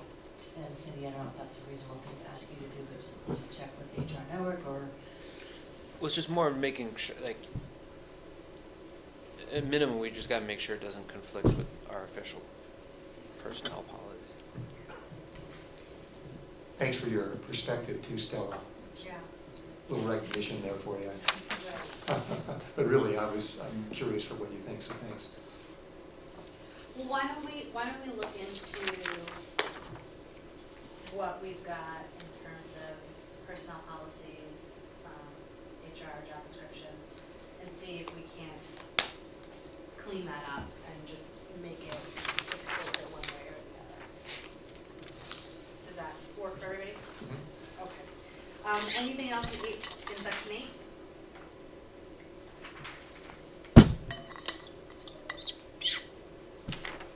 Were you going to change? We're gonna change probationary day.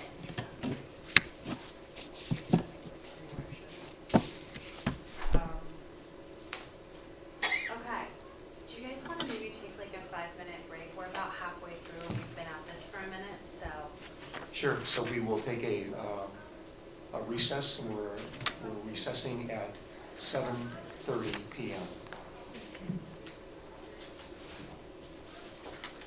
While we're recessing, I'm passing around a form, a schedule of Paul Camore's time availability in May. Oh, yeah. And he has very limited time in the beginning of the month, and if you can't all meet then we'll have to wait until I think the 22nd, 23rd, on the schedule.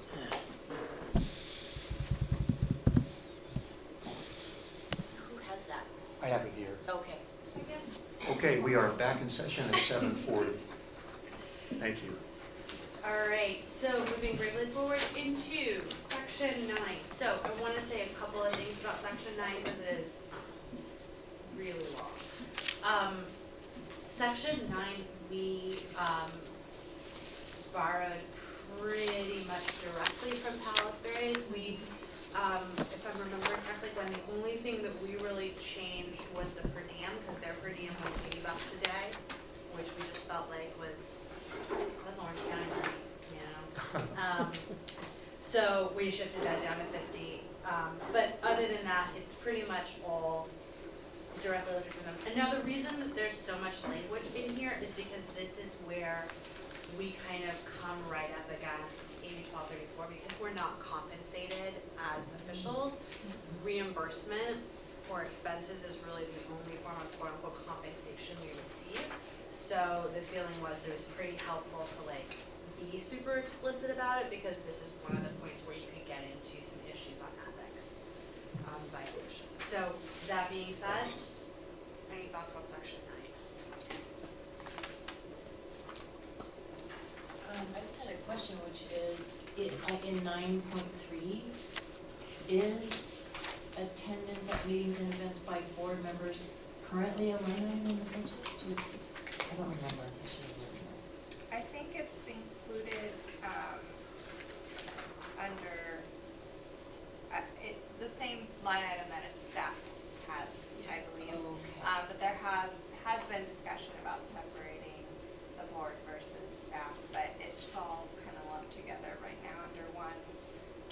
But actually, we are going to separate it in next year's budget. Good, I think that's good, because I would hate to feel like, I mean, my employer doesn't really pay for any conference attendance, and I would want to feel like we were pressing the pot that staff has available to do those things by, paying some pot. And then the other part of that is that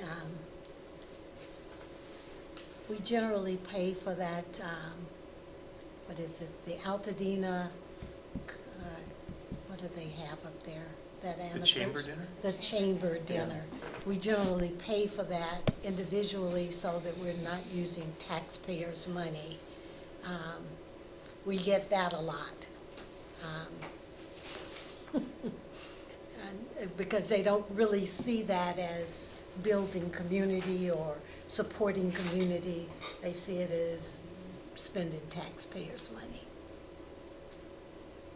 Well, and a lot of this stuff under like what we as trustees would spend money on and be eligible for reimbursement on or not, like we don't have that much leeway. I mean, it's pretty Yes. explicit. I still have a question for you. Did you check the websites that are cited in there, like the CaliforniaTravelSmart.com? Yeah. Oh, okay. It seems valid. I mean, Okay, yeah, yeah. I'm not familiar with any of those. And I think our previous commenter, this was probably what he was talking about, because it's a lot of,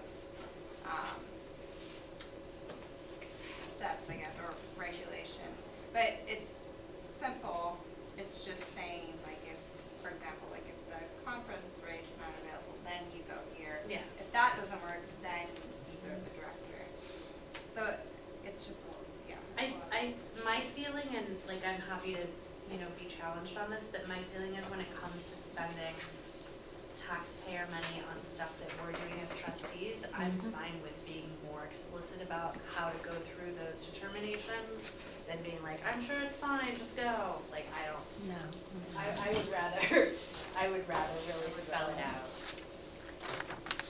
Well, I have one structure comment and one Please. policy comment, and under 9.3, expenses which exceed the approved budget must be approved by the board before they are incurred, but you would have incurred them on the road or whatever. So is that something where you could put, must be retroactively, approved by the board or something? In other words, if I had to go to an expensive hotel because the other one was sold out or something, I'd be paying on the fly, if you see what I mean. And it's not that big a deal, but for me to not have a shot at recouping that money, you see what I'm saying?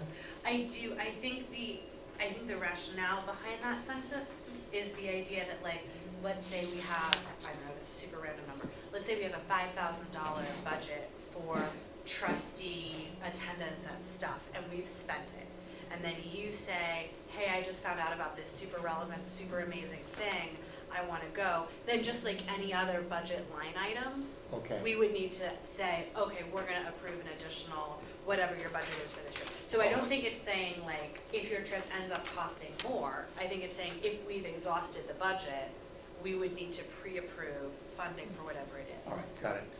And then my policy question was what Gwen just said, and that is, we wound up paying for the chamber dinner, but it was very valuable, and it was a great way for us to sort of talk to the folks in the community and let them know what was happening at the library. So I guess my question is, who decides what's reimbursable and what's not? So I'm just not sure I saw that in here. 9.2 says no reimbursement for social events, district-sponsored employee events, festival and holiday events, and meetings of political organizations. That would be a question of definition of whether you would call the chamber dinner a social event. It's not a political organization, really. I think it would fall under C, attendance at community-sponsored functions where the presence of a representative is requested or urgent. That sounds like that would be a good definition of that event. Is it just that it's been sort of customary among this board to just I think so. spring for it, even though it could be reimbursed? Well, I think on that particular one, there's a history, because we talked to Kylie about it, she said, well, It's always been the trustees' preference. Many trustees just pay Oh, for okay. that ticket because they don't feel the district should be paying It's a social, for, that's what they consider it. But the district has, the board has voted to send trustees and have the district pay for it if they choose. But in the past, most of the trustees have just been paying their own ticket as a personal thing, because it is reportable, also on your Form 700. If the district was to pay for your ticket, I think it's a reportable gift. and to me, when we talked about that item, that's why I didn't want to deal with it, because I forget about it maybe and not get it on. I still owe you guys $85. The other, I forgot. That's I right. haven't You been have to pay the record free of that. We can talk to Nicole about that. But the other thing, which I don't know if it's included here, but the other important thing to remember is that typically the board has discussed any attendance, like Katie's attendance at the conference or the board's attendance at the chamber dinner. So, conceivably, a board member is not just gonna go on their own and say, I'm going to this conference, and I expect the district to pay for it. It is a discussion that comes before the board and is usually voted on, even if not required.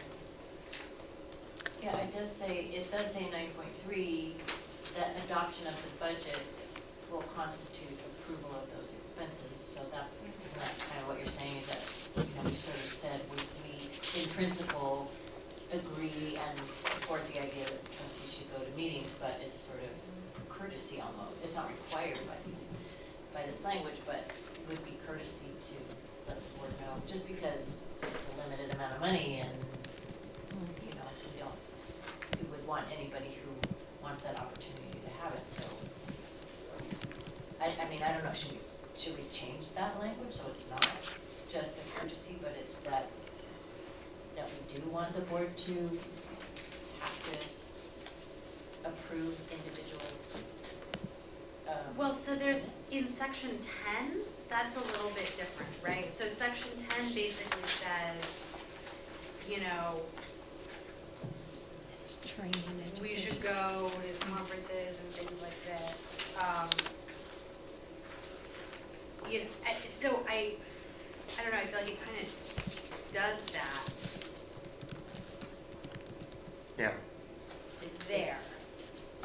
It makes it explicit that, you know, it says at the beginning of section 10, or encouraged to attend educational conferences and professional meetings when the purposes of such activities are to improve board and or district operations. And that's considered a part of your official duty. So, but I feel like that does kind of spell it out explicitly. Does that address, or are you saying that we need language about like specific approval? I'm not saying we do, I'm just, if it's sort of been the custom on this board that we do come to the board. Like I said last meeting, I'd love to go to CLA in October, and I think I even asked to have it put on the agenda. According to this, which, as we said, aren't adopted yet, I wouldn't have to do that, but I kind of feel like it's not. Yeah, it might be a good idea. Yeah, why don't we? I think that section 9.3, the way I read it is that that's specifically related to it says the budget for attendance. So I'm so sorry to interrupt you. 9.2 does explicitly say it, Betsy. It says, and I didn't remember this at all. A library trustee is eligible to receive reimbursement for blah, blah, blah, blah, blah, provided the attendance is approved by the board. So, and I mean, I think you could argue that, you know, adoption of the budget constitutes approval of the expenses. Yeah, I but think the it's the board must expense. approve of attendance, and I think that's, yeah, So it's more than just. yeah, yeah, I think it's in there. But we can flesh that out if you feel like it was not clear, because I missed it. okay.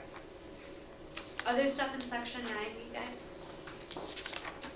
You can't pay for massages, taxpayer. Sorry. also about the per bad. diem, like I think it says on C60, Mhm. we, in the meeting, from what I remember, it was, Oh, it's a we 60, looked at 50. like the average of like the state of California versus like the counties. Right. It wasn't just a number. It wasn't Out of- arbitrary, no, out it of was not hand. arbitrary. I only Yeah, get so it 45 was- at work, so Yeah, it was kind of an Yeah, average of 45. Oh, 45. So 50 is a good number. And the feeling was, if I remember correctly in the discussion as well, that we wanted to have a somewhat consistent per diem number between trustee reimbursement and staff reimbursement, so that we weren't like totally We have them, Right, right? yeah, and I don't wildly know disparate. what our staff amount is. I know when I asked Nicole at the time, she told me it was a number, but that it hadn't been updated in like many, many, many years. So I don't think we even, yeah, I don't know what our, I think it's a good figure. that whole concept of amendments that I brought up earlier really it sparked it from that, because that's a number that should get amended every now and then just to keep up with the cost of living, so. Are we talking about, where does it say per diem? It doesn't say per We're diem, talking about it's C. C, yeah. oh yeah, because it was the like breakfast, lunch, dinner, and $20 per Yeah. yeah, and we did, you're right, we did look at all of those options, it seemed pretty reasonable. Or you can do Subway and then splurge. That, you know what, or you could just eat one time and like live your best life. Anything else in section 9? No, I thought it spelled it out, it's got all the detail in there. Okay, moving on to section 10. Training stuff.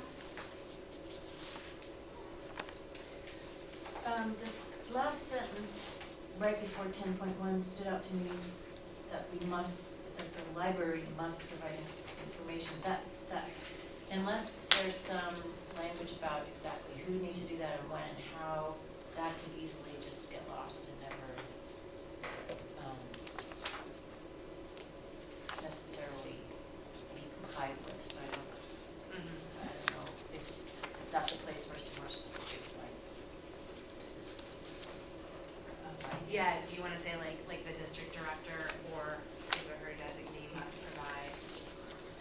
Yeah. more reasonable. Okay. Also, we don't talk about the library anywhere else. Yeah, It's it's a a little, yeah. who's that?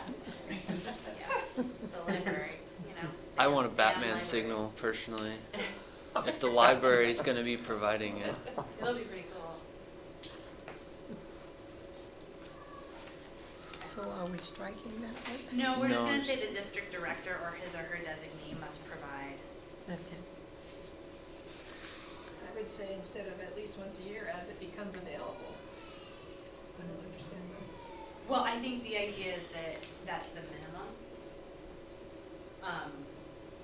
At least once a year, comma, You could say must provide information or available training as it becomes available, or at least once a year. yeah, we can do that. I mean, Yeah, I like that.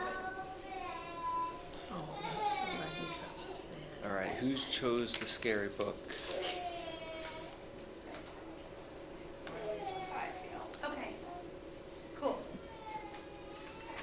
On the I had some feedback on 10.2 on the sexual harassment training. Yeah. Any of us who've served in any kind of leadership role have been through these, in my view, worthless online 2-hour trainings. I think most of the people that have ended up on the front page of the newspaper for the last couple of years have probably been through this on an annual basis. So I would really encourage us to I guess take this further and try and meet. There's a different approach to this these days. It's frankly much more effective because every single one of us has blind spots, and if we do the right kind of training, it can really be much more effective. And I think also, adding in the kind of bullying piece of things as well. And I think the terminology is trauma-informed training, so it's completely different perspective of how it's approached. I know at my work for all of for our annual management and leadership training, we've switched to this. I would really encourage us to look at that, and then I'm also wondering if it would make sense to expand it beyond the board and make it a general leadership question for the library. And not just leadership, like staff leadership, but would we want to also roll in the Friends and the foundation? We can't make any requirements for that. We can invite people to things, but we can't make policy for support groups that are nonprofits, right? And I don't know, staff-wise, in my former life too, we had, it was more workplace discrimination rather than just sexual harassment, but it was Mhm. required on a yearly basis, and we had speakers come in from law firms to talk about it, and it was very useful. So I'm not sure what our requirement is here. I think, this has come up, Stella and I have been in discussion about this. I think actually because we are all public employees, we are required for both the ethics and the sexual harassment prevention training. And we've been talking about how to best do it. Yeah. Or, I think ethics was any employee that's reimbursed for Right. expenses, which could Which really was be the anybody. majority of the employees potentially. Yeah. And the sexual harassment prevention training, if you guys wanted to change it, you could do that. I would just say that we have to make sure it's compliant with, I think it's like AB 1661 or whatever mandates Yeah, I mean, that. there's a local women's shelter here in Pasadena, and there's a couple of folks from their leadership that part of their funding stream, frankly, is they do these more in-depth trainings. I feel like Yeah. There's nothing in here that says we have to do a specific kind. We just have to do something that meets the time requirement and has the certificate attached to it. That's what the law requires us to do. But we can seek that training from anybody, and I think like as an operations question, there's certainly a lot to be said for, can we do, you know, better, more interesting, more informative, more assistive forms of training? I think that would be great. I mean, even in the part where we talk about like electronic devices, we talk about we should have some stuff on San Jose and like, you know, so I think we can do more. The goal of this section, I think, is to say, this is what we are required by law to do. The way we decide to do that is, I think, up to us, right? So there's a floor, basically. This is the floor, not a ceiling only, yeah. So this is the floor that's required by law. We can, in the way that the board passed a resolution saying we're gonna do Brown Act stuff every month, right? We can do whatever we wanna do beyond this. This is the minimum requirement in law, and I'm all in favor of. I think more stuff. one thing the board might want to consider, just based on the discussion, is within that first government code section 53237, there's a provision that says the local agency shall provide a recommendation on training available. So it may be something for the board to consider about including express language. As Katie's been saying, this sort of represents our floor, and maybe we take more from the statute in terms of just making clear that the what type of training is provided is going to be presented and considered.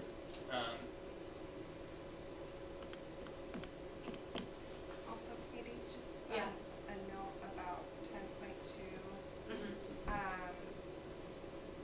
It says any entity which provides training must also provide participants proof of participation at the library. Whoops, thank you, yep, the district.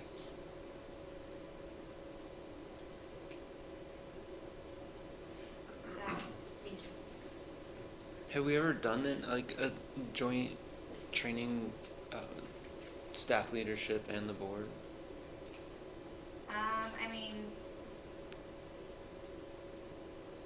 We've done board retreats, which are typically Friends Foundation, Board of Trustees, and then administration. That could be, that could be an agenda item if you guys wanted to do that. 'Cause I'm also honestly just thinking about, what this library just went through, right? And there was definitely, there was at least accusations of harassment and bullying. And again, it's great the law requires these 2-hour things, but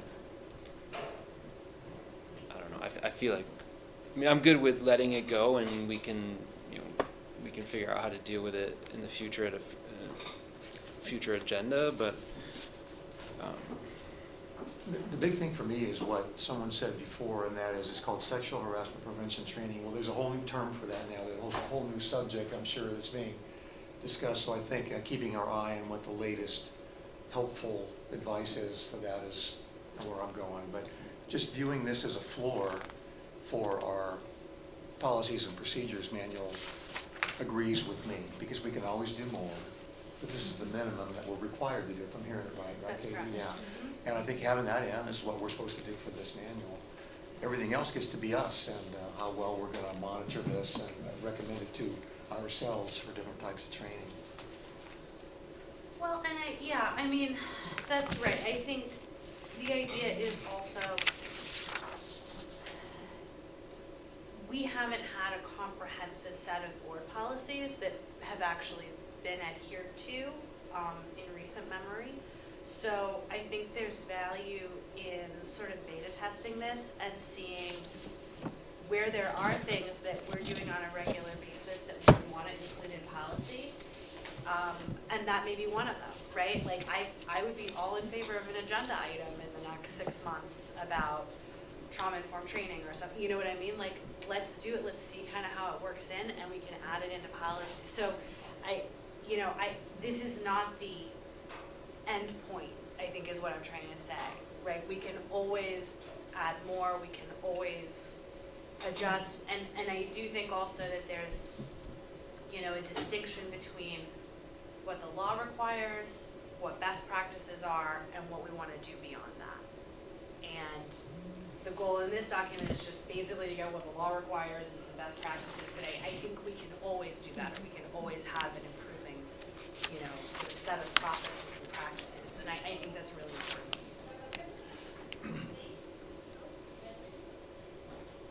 Anything else in section 10?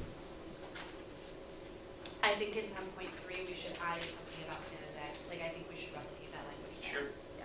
Have what, Katie? So, in section 15, on like social media and Okay. there's a thing about like personal devices and the San Jose case. We've talked about it a little bit, and somewhere in, there, I can't remember where I can find it for you. We'll see when we get there. But basically, somewhere in there, it says, hey, at some point, it would be a great idea, oh, here it is, 15.2.3, section D. District provided ethics training pursuant to AB 1234 should include a discussion of the impacts of the San Jose case on this policy, which is basically like how you use your personal devices, what's relevant for Public Records Act stuff, what isn't, how to distinguish between a public record and a personal record. That's like really important information that may or may not be covered in some of the canned, AB 1234 training. So basically, section 15 is saying, if it's not in there, we need to make sure it's in there. I'm just saying we should replicate that language in 10.3, so it's consistent. And the CSDA has this like little Brown Act intro. I think it's just like a relatively short paragraph. Would it make sense to put that in there under 10.3? We cite the Brown Act nonstop throughout this document as a whole, so I think we could certainly refer to a publication or to say, but I don't know, I've tried to avoid dropping in like statutory language or stuff wholesale unless we really need it. Just because I feel like then we have to. Yeah, I agree. do You've that got across the board. fewer words for me, words better.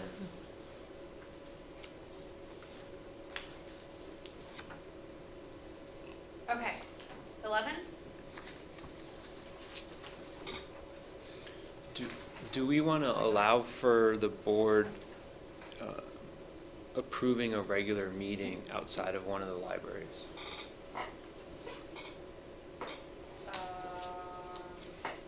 Somewhere in the community. Yeah, I mean, the reality is we could never hold a board meeting in the Bob Lucas branch. There's just not, I don't see how space-wise you could ever do it. But I think once we get a lot of the other top priority stuff that we're quite busy on, I think it would be good for us at some point to take an approach where we could get these meetings out into the community a bit more. But this requires them to be, unless it's a special meeting, it requires them to be at one of the two libraries. Well, no, it doesn't, because it says the schedule and date of locations is determined, although the schedule and location may be modified by board action if appropriate. So it says, basically, So because it says generally, that allows us to. Yeah. Okay. yeah. Because like, we're not meeting the fourth Monday in May, we're meeting the third Monday in May because of Some holiday. things change, yes. So yeah, I mean, my reading of that is that that's, we can totally do that.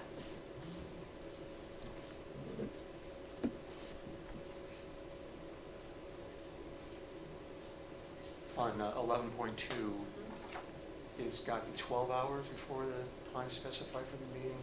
Is that right? Special meeting may be called. Only if a majority of board members call it. So if Gwen and Jason and I decide to call a special meeting, that's when it can happen 12 hours ahead of time. If you call a special meeting, because normally the president of the board calls a special meeting, and that's when it would happen 24 hours. Okay, so that's not a typo. This is in that education. This is directly from Okay. the I had that highlighted as well. Yeah, because, even an emergency situation, well, I guess you can do that as quickly as you want. Okay, good. I just wanted to check. I thought maybe it was a It's typo. weird. It's Okay. super weird. Shouldn't that first sentence in 11.2 though say with 24-hour notice, or with an agenda posted with 24-hour notice? I think You it's. say that somewhere else. You know what, I know it says it in the Well, it says, code, but all I, special meetings shall be applicable to 90% of the, say the 24, I'm looking, sorry, yeah, go ahead. glancing at the last paragraph of 11.3. At 11. That's an emergency though, which is. Oh, Let it me is, look right, at the right. code and see what it says, because I'm sure, I know it says it in there, but we can It just. just seemed kind of sudden to me, that's all, given all the other, Yeah, the yeah, other no, ones. I mean, we can decide to do more, right? Yeah, Yeah. like you did for this one. Yeah, we can always do, we can do as much as we want.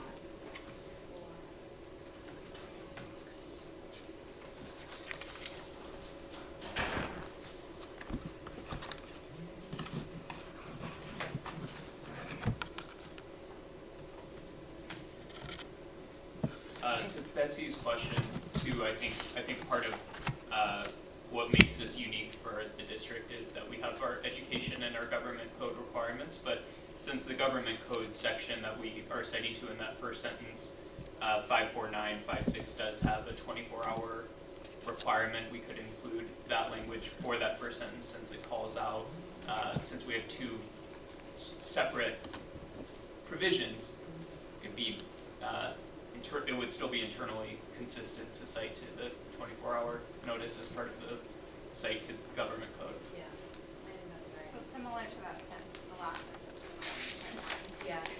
Maybe copy that and just change it. To 24 hours. Yeah, I think that's right. So can we just lose the ed code thing, right? What do you think?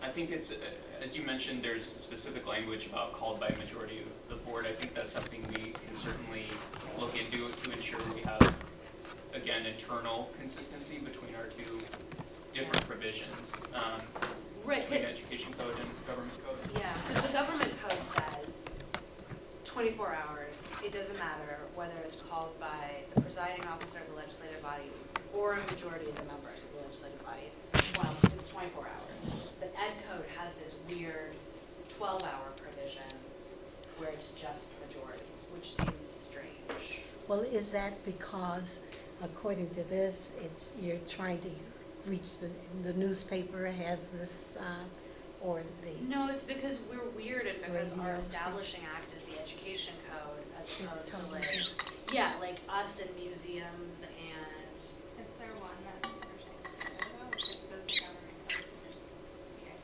code? Brown Act does sort of act as our floor, but I think this is a quirk that's worth making sure we have, especially with our enabling act, to make sure we have both even seemingly inconsistent provisions. So I'll certainly make a note of that, and we can clarify sort of the scope of where we can go, because we do have something pretty unique with the district in terms of having an ed code provision, Yeah. separate and distinct from our normal gov code provision. but then we all want to be consistent too with that 24 hours, and maybe that, so you don't want to have another. Well, right, but if Yeah.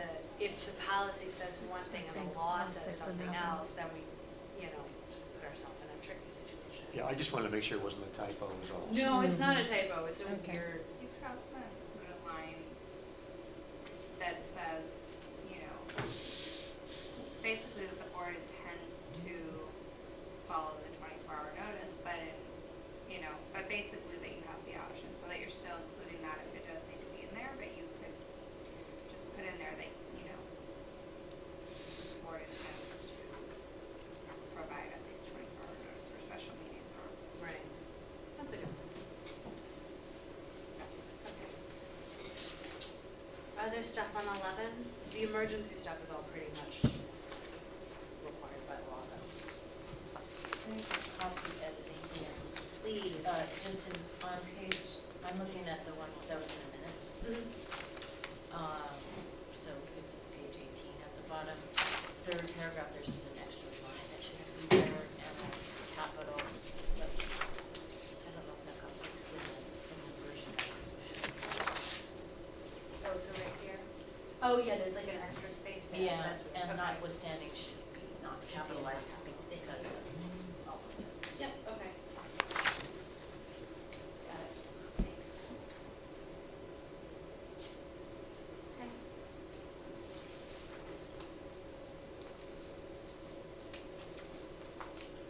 Anything else in 11? Oh, I wanted to bring something up on 11.6. So, Robert's Rules of Order is like kind of envisioned for large parliamentary bodies and large groups of people, which we are obviously not. And in some ways, it has a ton of rules that are really not that applicable, and it's super easy to get lost in a bunch of specific process points that are not hugely helpful.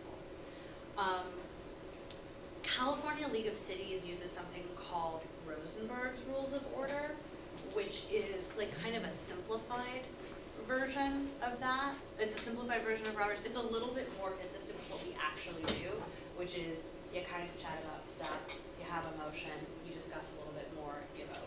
But it doesn't have all the extensive stuff that Roberts has with like amending and postponing and the hierarchy of stuff and like, so I just want to throw that out there as an option. I think Ruben actually made that suggestion, that it might be worth looking at. We can leave this the way it is, there's no problem with it, but just as something for consideration, it's like the Rosenberg's Rule of Order, it's free, it's online, you can take a look at it. It's, I don't know, maybe 10 pages. Oh, gosh, that sounds like Which is heaven. like just a lot more user-friendly than Robert's Rules of Order, which is in no way user-friendly. And honestly, like, I'd say probably 90% of Robert's Rules we don't use. And they're not particularly relevant to what we do. So just as an option to throw out there, think about it, we can, you know, kind of do, because we even say like, we're gonna do it except for these two ways, which are pretty substantial. So I can VCC a copy of it to everybody. Yeah, I'll if you want definitely to take a look at look. it, yeah. Yeah, and then you can kind of see what you think. 10 Okay. pages. Yeah, it's like really accessible.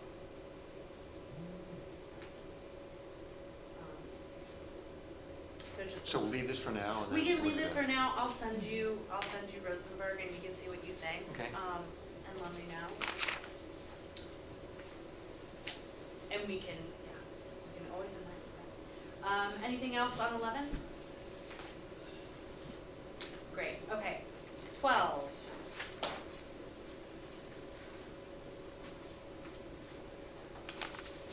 I just had one question on 12, and that was, we went from 8 to 10 business days for notification. Is there a law or something that, I mean, it doesn't matter to me, but just wondered if there was some. From the old bylaws to Yeah. this document?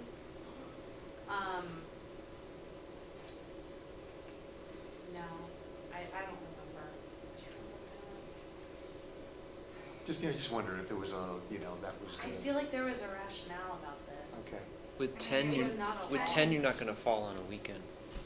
Maybe that was it. Yeah, Well, that's it good. says business days, Yeah. and 10 would be 2 weeks, Yeah. 8 would be weird. But I know part of the discussion was with, the goal is to, like, the earlier the better when it comes to agendas and board packages. So, yeah, wanting to have, like, if a staff member or a community member wants to be on the agenda, you don't want to say 8 business days before the meeting, because potentially you could already have your agenda, Yeah, almost ready that's to right. go. Thank you, I remember now. Suggest something.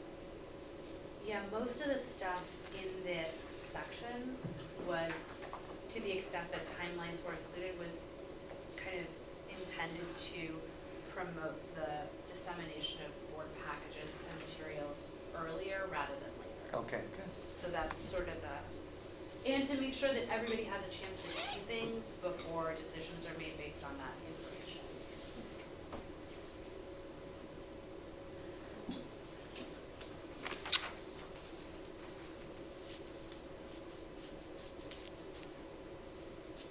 Other stuff on section 12.7D, dialogue is not permitted. I'm just a little uneasy with having that kind of hard and fast. Seems pretty restrictive to me. But I could see if you're the Board of Supervisors and you meet weekly and you are responsible for millions of people. Well, that's in our current one, isn't it? This is the Brown Act. Yeah, I think, so isn't it? 12.7 is like all up in First Amendment stuff, and my feeling is basically we want to find a way to strike a balance between not infringing on anybody's rights of free expression and their ability to like fully and freely express themselves, but also an ability to like maintain an orderly conduct in business.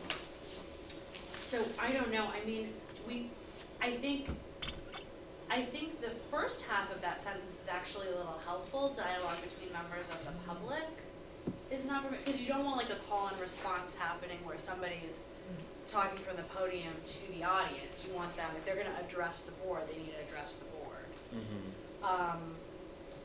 So we could even just, because then the second half of that sentence is kind of a little contradicted by the third sentence. So we could say, all remarks should be directed at the chair. Dialogue between or among members of the public is not permitted from the podium or whatever. Trustees may briefly respond to comments or questions from the public at their discretion. Because it's been rare, but I mean, there's been a few times where we've asked clarifying questions of Yeah. somebody who just spoke at the podium or whatever, right? Totally. Well, and I think the idea is dialogue is not what you want. Like, you don't want an extensive back and Yeah, forth. and that's what it quickly becomes. And I think the Yes. idea is that because then you get into a situation where you're having a conversation about something that's not necessarily agendized, or, you know, like you get into Brown Act issues. So I don't know what the best language is to express that, but Yeah, I think the board's made really good points, because it is the balance certainly between free expression and the Brown Act agenda requirements. I think the underlying purpose probably is that trying to prevent an extended conversation that wouldn't be agendized. But I imagine there is sort of some clarification language we can include that talks about clarifying, because that is a legitimate thing that occurs in public meetings. So I think that's probably something easy to figure out, to make clear that no sort of dialogue can extend to a degree that's problematic under our agenda requirements. I just have a question about where the phrase "not permitted" even comes It's from. actually in it's in 9D on the current bylaws. No, I don't mean in our bylaws, where is it? I mean, says who? Just us, or is there some law that says dialogue between members and any board is not permitted? I don't, is that? That's a good question. Legal, or is that custom, or? I believe that's custom. We, certainly with this idea of what we're talking about with the agenda requirements, it wouldn't, the statutory language probably wouldn't get to the degree of sort of how something is framed for prohibited conduct. And especially with this actually comes to a bit from decisional case law. So I think the board has discretion to sort of augment these policies in terms of how it frames what is and is not permitted. It sounds like a little bit like a rules of order thing, too. Yeah. Yeah. And And then, oh, sorry, go ahead. I was just gonna say that section is specifically related to public comment. So it's not like the whole meeting, you're gonna tell people not to talk to each other. It's just, if you're inviting someone up to take a comment to the board, those are all your kind of ground rules for, taking that public comment. Yeah. Well, and I think, we had kind of this conversation about G as well, about like, if there is something that's really disruptive, how to handle that, and like how to, which has happened in real life, what do we do, and I think we settled on the language substantially disrupt as, it's a judgment call at that point for the chair, right, of whether something rises to the level of a substantial disruption or not. Well, if you've And been. it's may lead, so we softened it as much as we felt like we could, while still retaining some ability to keep business moving. Well, one thing that happened Yep. under my watch that I wish I'd known about, that's not reflected here, that I think some version of it should be reflected here, which I found out from Ruben after the fact, was that if in, you know, the presider's judgment, there was a substantial disruption, which in this case there definitely was, what I could have done that I didn't know was that I could have recessed the meeting and cleared the room, except for press, before proceeding. So if it turned into a, you know, on the verge of a melee, but I didn't wanna just adjourn, Right. there is a way to continue to have proceedings with the witness so that it's not a closed meeting, but that order is restored so that the meeting could proceed. And to that point, Betsy, we do have this express statutory framework for that. That is an easy citation and elaborating language on that. Let's throw that in, A I lot think, as a page. I was just gonna say, a lot of districts, from what I've learned at CSD training, is before they get to that point, they'll try to recess, just a regular Just recess to like chill. calm everyone down, call it back, and then if it continues to be a problem, then you go to that point as just kind of a best practice. So I don't know, you know, that you necessarily need to include that because the other part to that is actually the law, but just as a future thing, just if there is that need, just calling a recess and then coming back and trying again before deciding to call the recess and clear the room completely. I would prefer that both of those things be spelled out, because in the everybody gets his by bus scenario, what we're not only doing this for ourselves, we're doing this for the people who come later who didn't, you know, who are gonna use this as a learning device. Yeah, I also like the statutory reinforcement that you were talking about, so that's good. Well, and I think too, from the point of view of like not limiting speech, if you had somebody really high-handed who kept like saying, you're substantially disrupting, you're done, there would be something for someone to point to and say, listen, like, you could follow this Right. process So at and the you're end not doing of that- it, so it's unfit, like, I think it works both ways, yeah. Or you can add that just onto the end of that section, like in the event that substantial disruption, the chair shall. Yeah, I think we can see how long it is and figure out off the end or put it in a second item each. Or swap them around, or, you know what I mean, we can figure out what makes sense logically, but we'll stick that in. Anything else on section 12?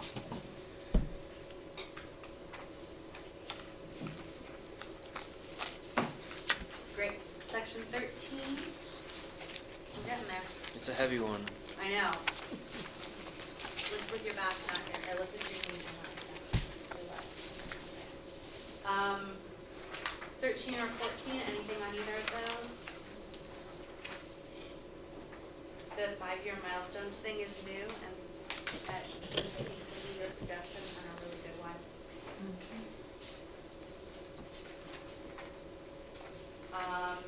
Okay, section 15.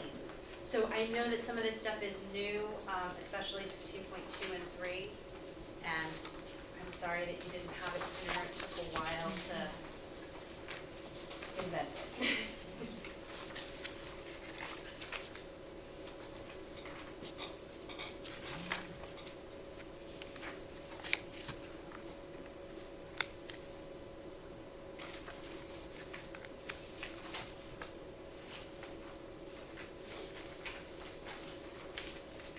This all ironically seems like the most straightforward. Well, and you should give mad props to Isaac because he wrote this in a way that I think is really helpful, and the goal was to make it accessible and quite, you know, understandable for anybody coming onto the board, and I think we can really achieve that, so.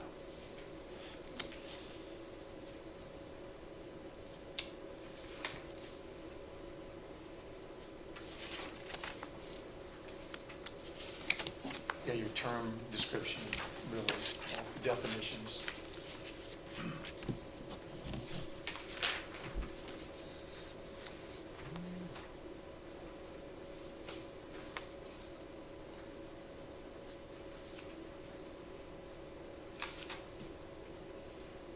If this is, I did get the impression that when this is, you know, if we pass it the way it is, then we've got some items that we, you know, if we've got anything on our personal devices that need to be transposed or sent to our accounts, then we need to get busy with that kind of thing and so on. So I guess the only comment I had is that as long as, you know, I understand what I'm supposed to do, if this gets in the bylaws, then I'm a happy guy.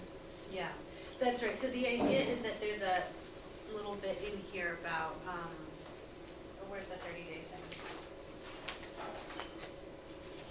Sorry. E, okay. So the idea on E is that, let's say in May, we adopt this, it stays exactly like it is in this one particular paragraph. I'm so sorry, 15.2.3, E, so to avoid greater intrusion. So the idea is we pass this, and then in the month following it, basically, we all take that moment to go and look through our personal emails, through our text messages, through our voicemails and our Facebook messages and whatever it is.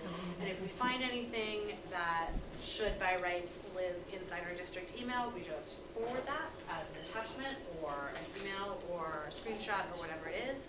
And then after that, we just go on with our life and don't have to worry about it. There is no penalty or no issue, so if 3 months, 6 months, a year later, you come across an old email that you totally didn't see, no big deal, you just do it then. The idea is that, like, it kind of sets a good habit, and then we can just maintain that going forward, so we don't have to go back if a PRA request should come in and go, oh my God, I have no idea, you know, I've got 3 years worth of stuff that I have to look through. So that's sort of the idea behind it. I might, you know, as a borderline computer illiterate, I might need a little help making sure my text messages, for example, if I find anything, that I get on some kind of forwarding device. I'm not sure what that is, so. And so, yeah, so the idea is that, like, a lot of the stuff for email is really easy, right? You just forward it to your district email. Right. For something like, and this is why thinking about, like, San Jose, we were saying it would be good to have an even more expanded, like, training agenda item of, like, what do we do? So if somebody sends you a text, and people do, like, people send me text messages sometimes that are library business, you take a screenshot, you attach it to an email, you send it to your district email, and then you can do that Okay, text. gotcha. You know what I mean? But we can kind of go through that as sort of some board training, which I think would be really helpful and good, because as part of this, we're trying to figure out basically a records retention policy that is not intrusive, but that allows you to, like, live your life and get on with your day without having district issued devices, because we don't have, like, district phones or whatever that we're using. Well, and one presumes that if we went through this, you know, public records binge like we just went through, that people have to be subpoenaing our personal emails and stuff, because we will certify that everything we have library business is on there, right? Which could bring down our costs, I would think. So let's just follow that up with this question then. So if you did have something on your email and then you forward it to your library email, then there's the tracer that it did go to your, so, and that's gonna clear that up. Is that what we're saying? That's going to make it okay that, Right, all right. basically, yeah, so let's say, yeah, that's right. It's not the word that you Right, say. yeah, no, but, okay, so let's say Mrs. Jones emails me to my, like, personal Gmail, right? So rather than responding to her, what I wanna do is try to exclude my personal Gmail account from future public record requests. Okay. So by forwarding it to my library email and then replying to her from my library email saying, Mrs. Jones, I'm so happy to hear from you, please write to me at this address in future. Okay. It creates a trail that makes it believable that That- there's not, that, am I right on all this? Okay. Okay.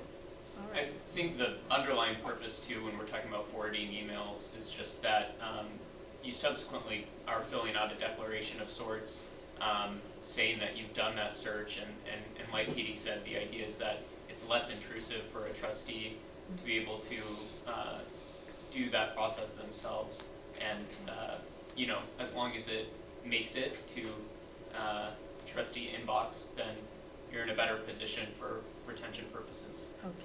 I have a quick question about the first paragraph in 15.2.1. Second to last Which sentence. one? 15.2? 13.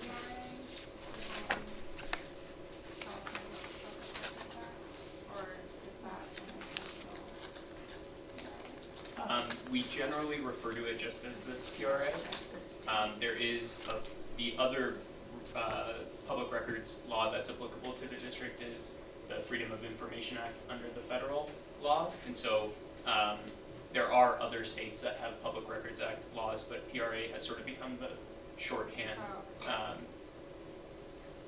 as applicable to us in our state. Just out of curiosity, is there a difference in somebody FOIA-ing our records versus a PRA? There isn't. The response would be the same. There are, the FOIA exemptions are mostly reformatted under the California Government Code, but there's also sort of a catch-all provision, so all applicable FOIA exemptions apply to the district, and the response time is in terms of how many days you have to respond, and all of that is set out in our state law. Got it. Okay, cool. Other stuff in 15?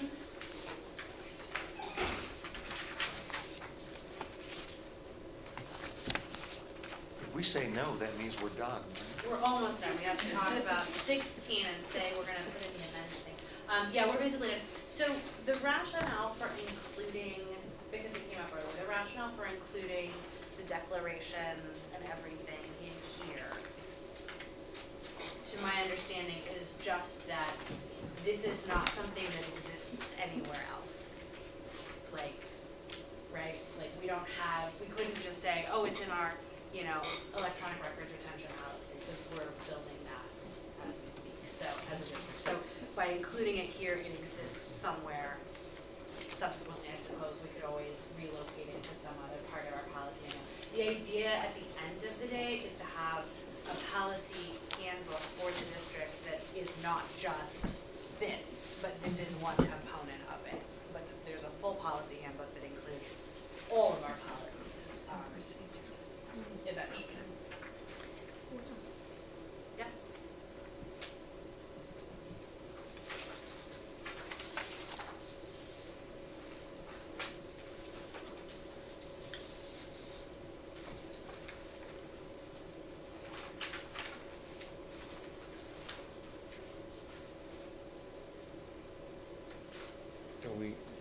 Are we on like closing comments? I guess, is there anything on 15 or 16? Obviously 16 will add the amendment process and language. Yeah, that's the note that I had there, that was it. Yep, I gotcha.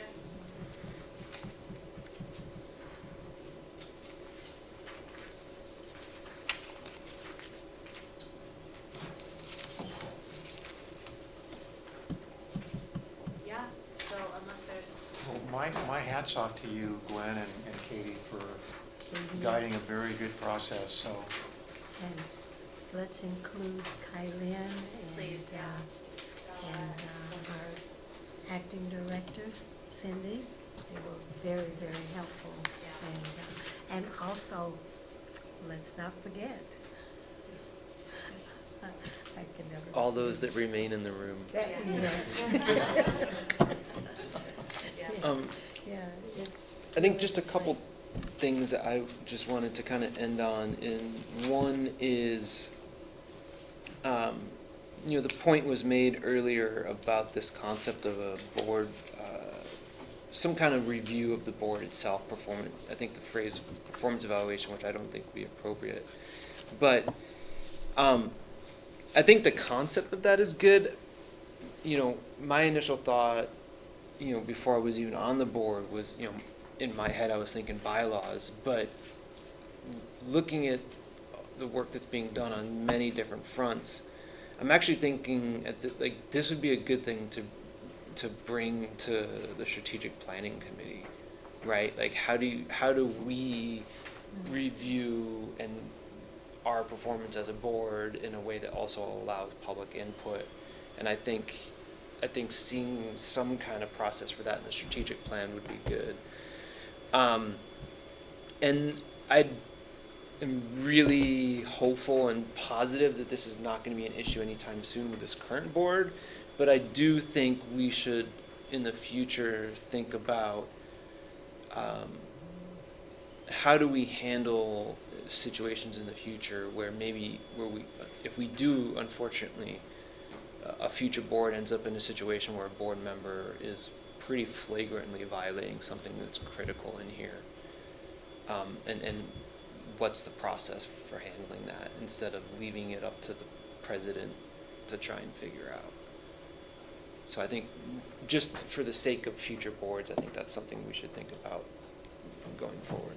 There was a section in that last, like, social media communication about, Discipline. right. Yeah, there's Like, some, included there's but some not limited stuff to. in the law about like Oh, yeah. getting in trouble. There's a whole bunch of stuff about getting in trouble. Well, yeah, there's certain lines you can cross that kick to a different system. Well, right, but even within like the kind of confines of the board. Right, there's like a list of allowable violations or whatever that the board can then decide to pass a resolution to try and censure a board member. It kind of lays out the process. And removal and Yeah. all that stuff. We didn't include that in the policies, I mean, we could, but, or we could just point to the section of the law that basically spells all that out, because that's something that is pretty enumerated. Mm-hmm. Okay. Certainly removal from office is one where we do have statutory framework and in terms of discipline, beyond that, I know there is some language in the social media policy that sort of lays out the broader contours of that. But yeah, within the context of removal, we do have some, as Katie said, some specific items that meet that threshold. Also to your point about, it was the trustee self-assessment, I think is what he was referring to. The trustees do have like an annual calendar of business, which we'll be looking at pretty soon because it's on the fiscal year. It's pretty outdated, but basically it lays out every month. And you guys have, I mean, it's been in board packages every year, but it lays out what business is conducted every month throughout the year. So like the mid-year budget adjustment, and tells you when things happen. So if there were things like an annual trustee self-assessment, I think that comes from ALA or one of those. You could include that, you know, as you look at your calendar for the year, if you guys did want to just like stick that in one of the months and do that every year or something, or even the board retreat or training, like you guys can kind of look at your calendar for the year and figure out if there's things you want to stick in there, you know, based on. I do agree with you on the whole like board evaluation process, because I think it's super important, right? Like we evaluate the director, and you know, as elected people, we get evaluated by voters presumably, but there should be a more frequent like process for evaluation. It's Just they get measured, get examined. That's right, that's right. And so there's this guy named David Aranda who's a big like special districts guy, and he does a lot of like CSDA training or whatever. Anyway, he was talking about this, so I tracked down a form that he had, and I got a copy of it, which is basically just, it's a it's an assessment form, it's a board evaluation form. It's really good, and I think it would be a good starting point. And I think like as a matter of governance, it is something that belongs in sort of the strategic planning process, and I think once we work it out, then it would belong in our policy. Yeah, but I think we gotta kind of bat it around a little bit, figure out how to do it, but I really agree with you that I think it's critical. that there's some way of having that conversation and doing that assessment more frequently than just. Well, it's also a via- check to make sure we're not spending tons of time on stuff that is our issues and not really what the public wants us spending time on. I mean, I think the stuff we're dealing with now, pretty good consensus that these are priority issues, but you know, we get another year or two into this. Some way to check that we're staying on top of the things that the public really cares about.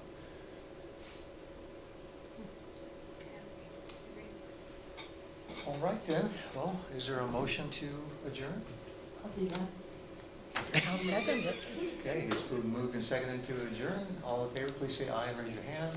Aye. All right. Nice work, everybody.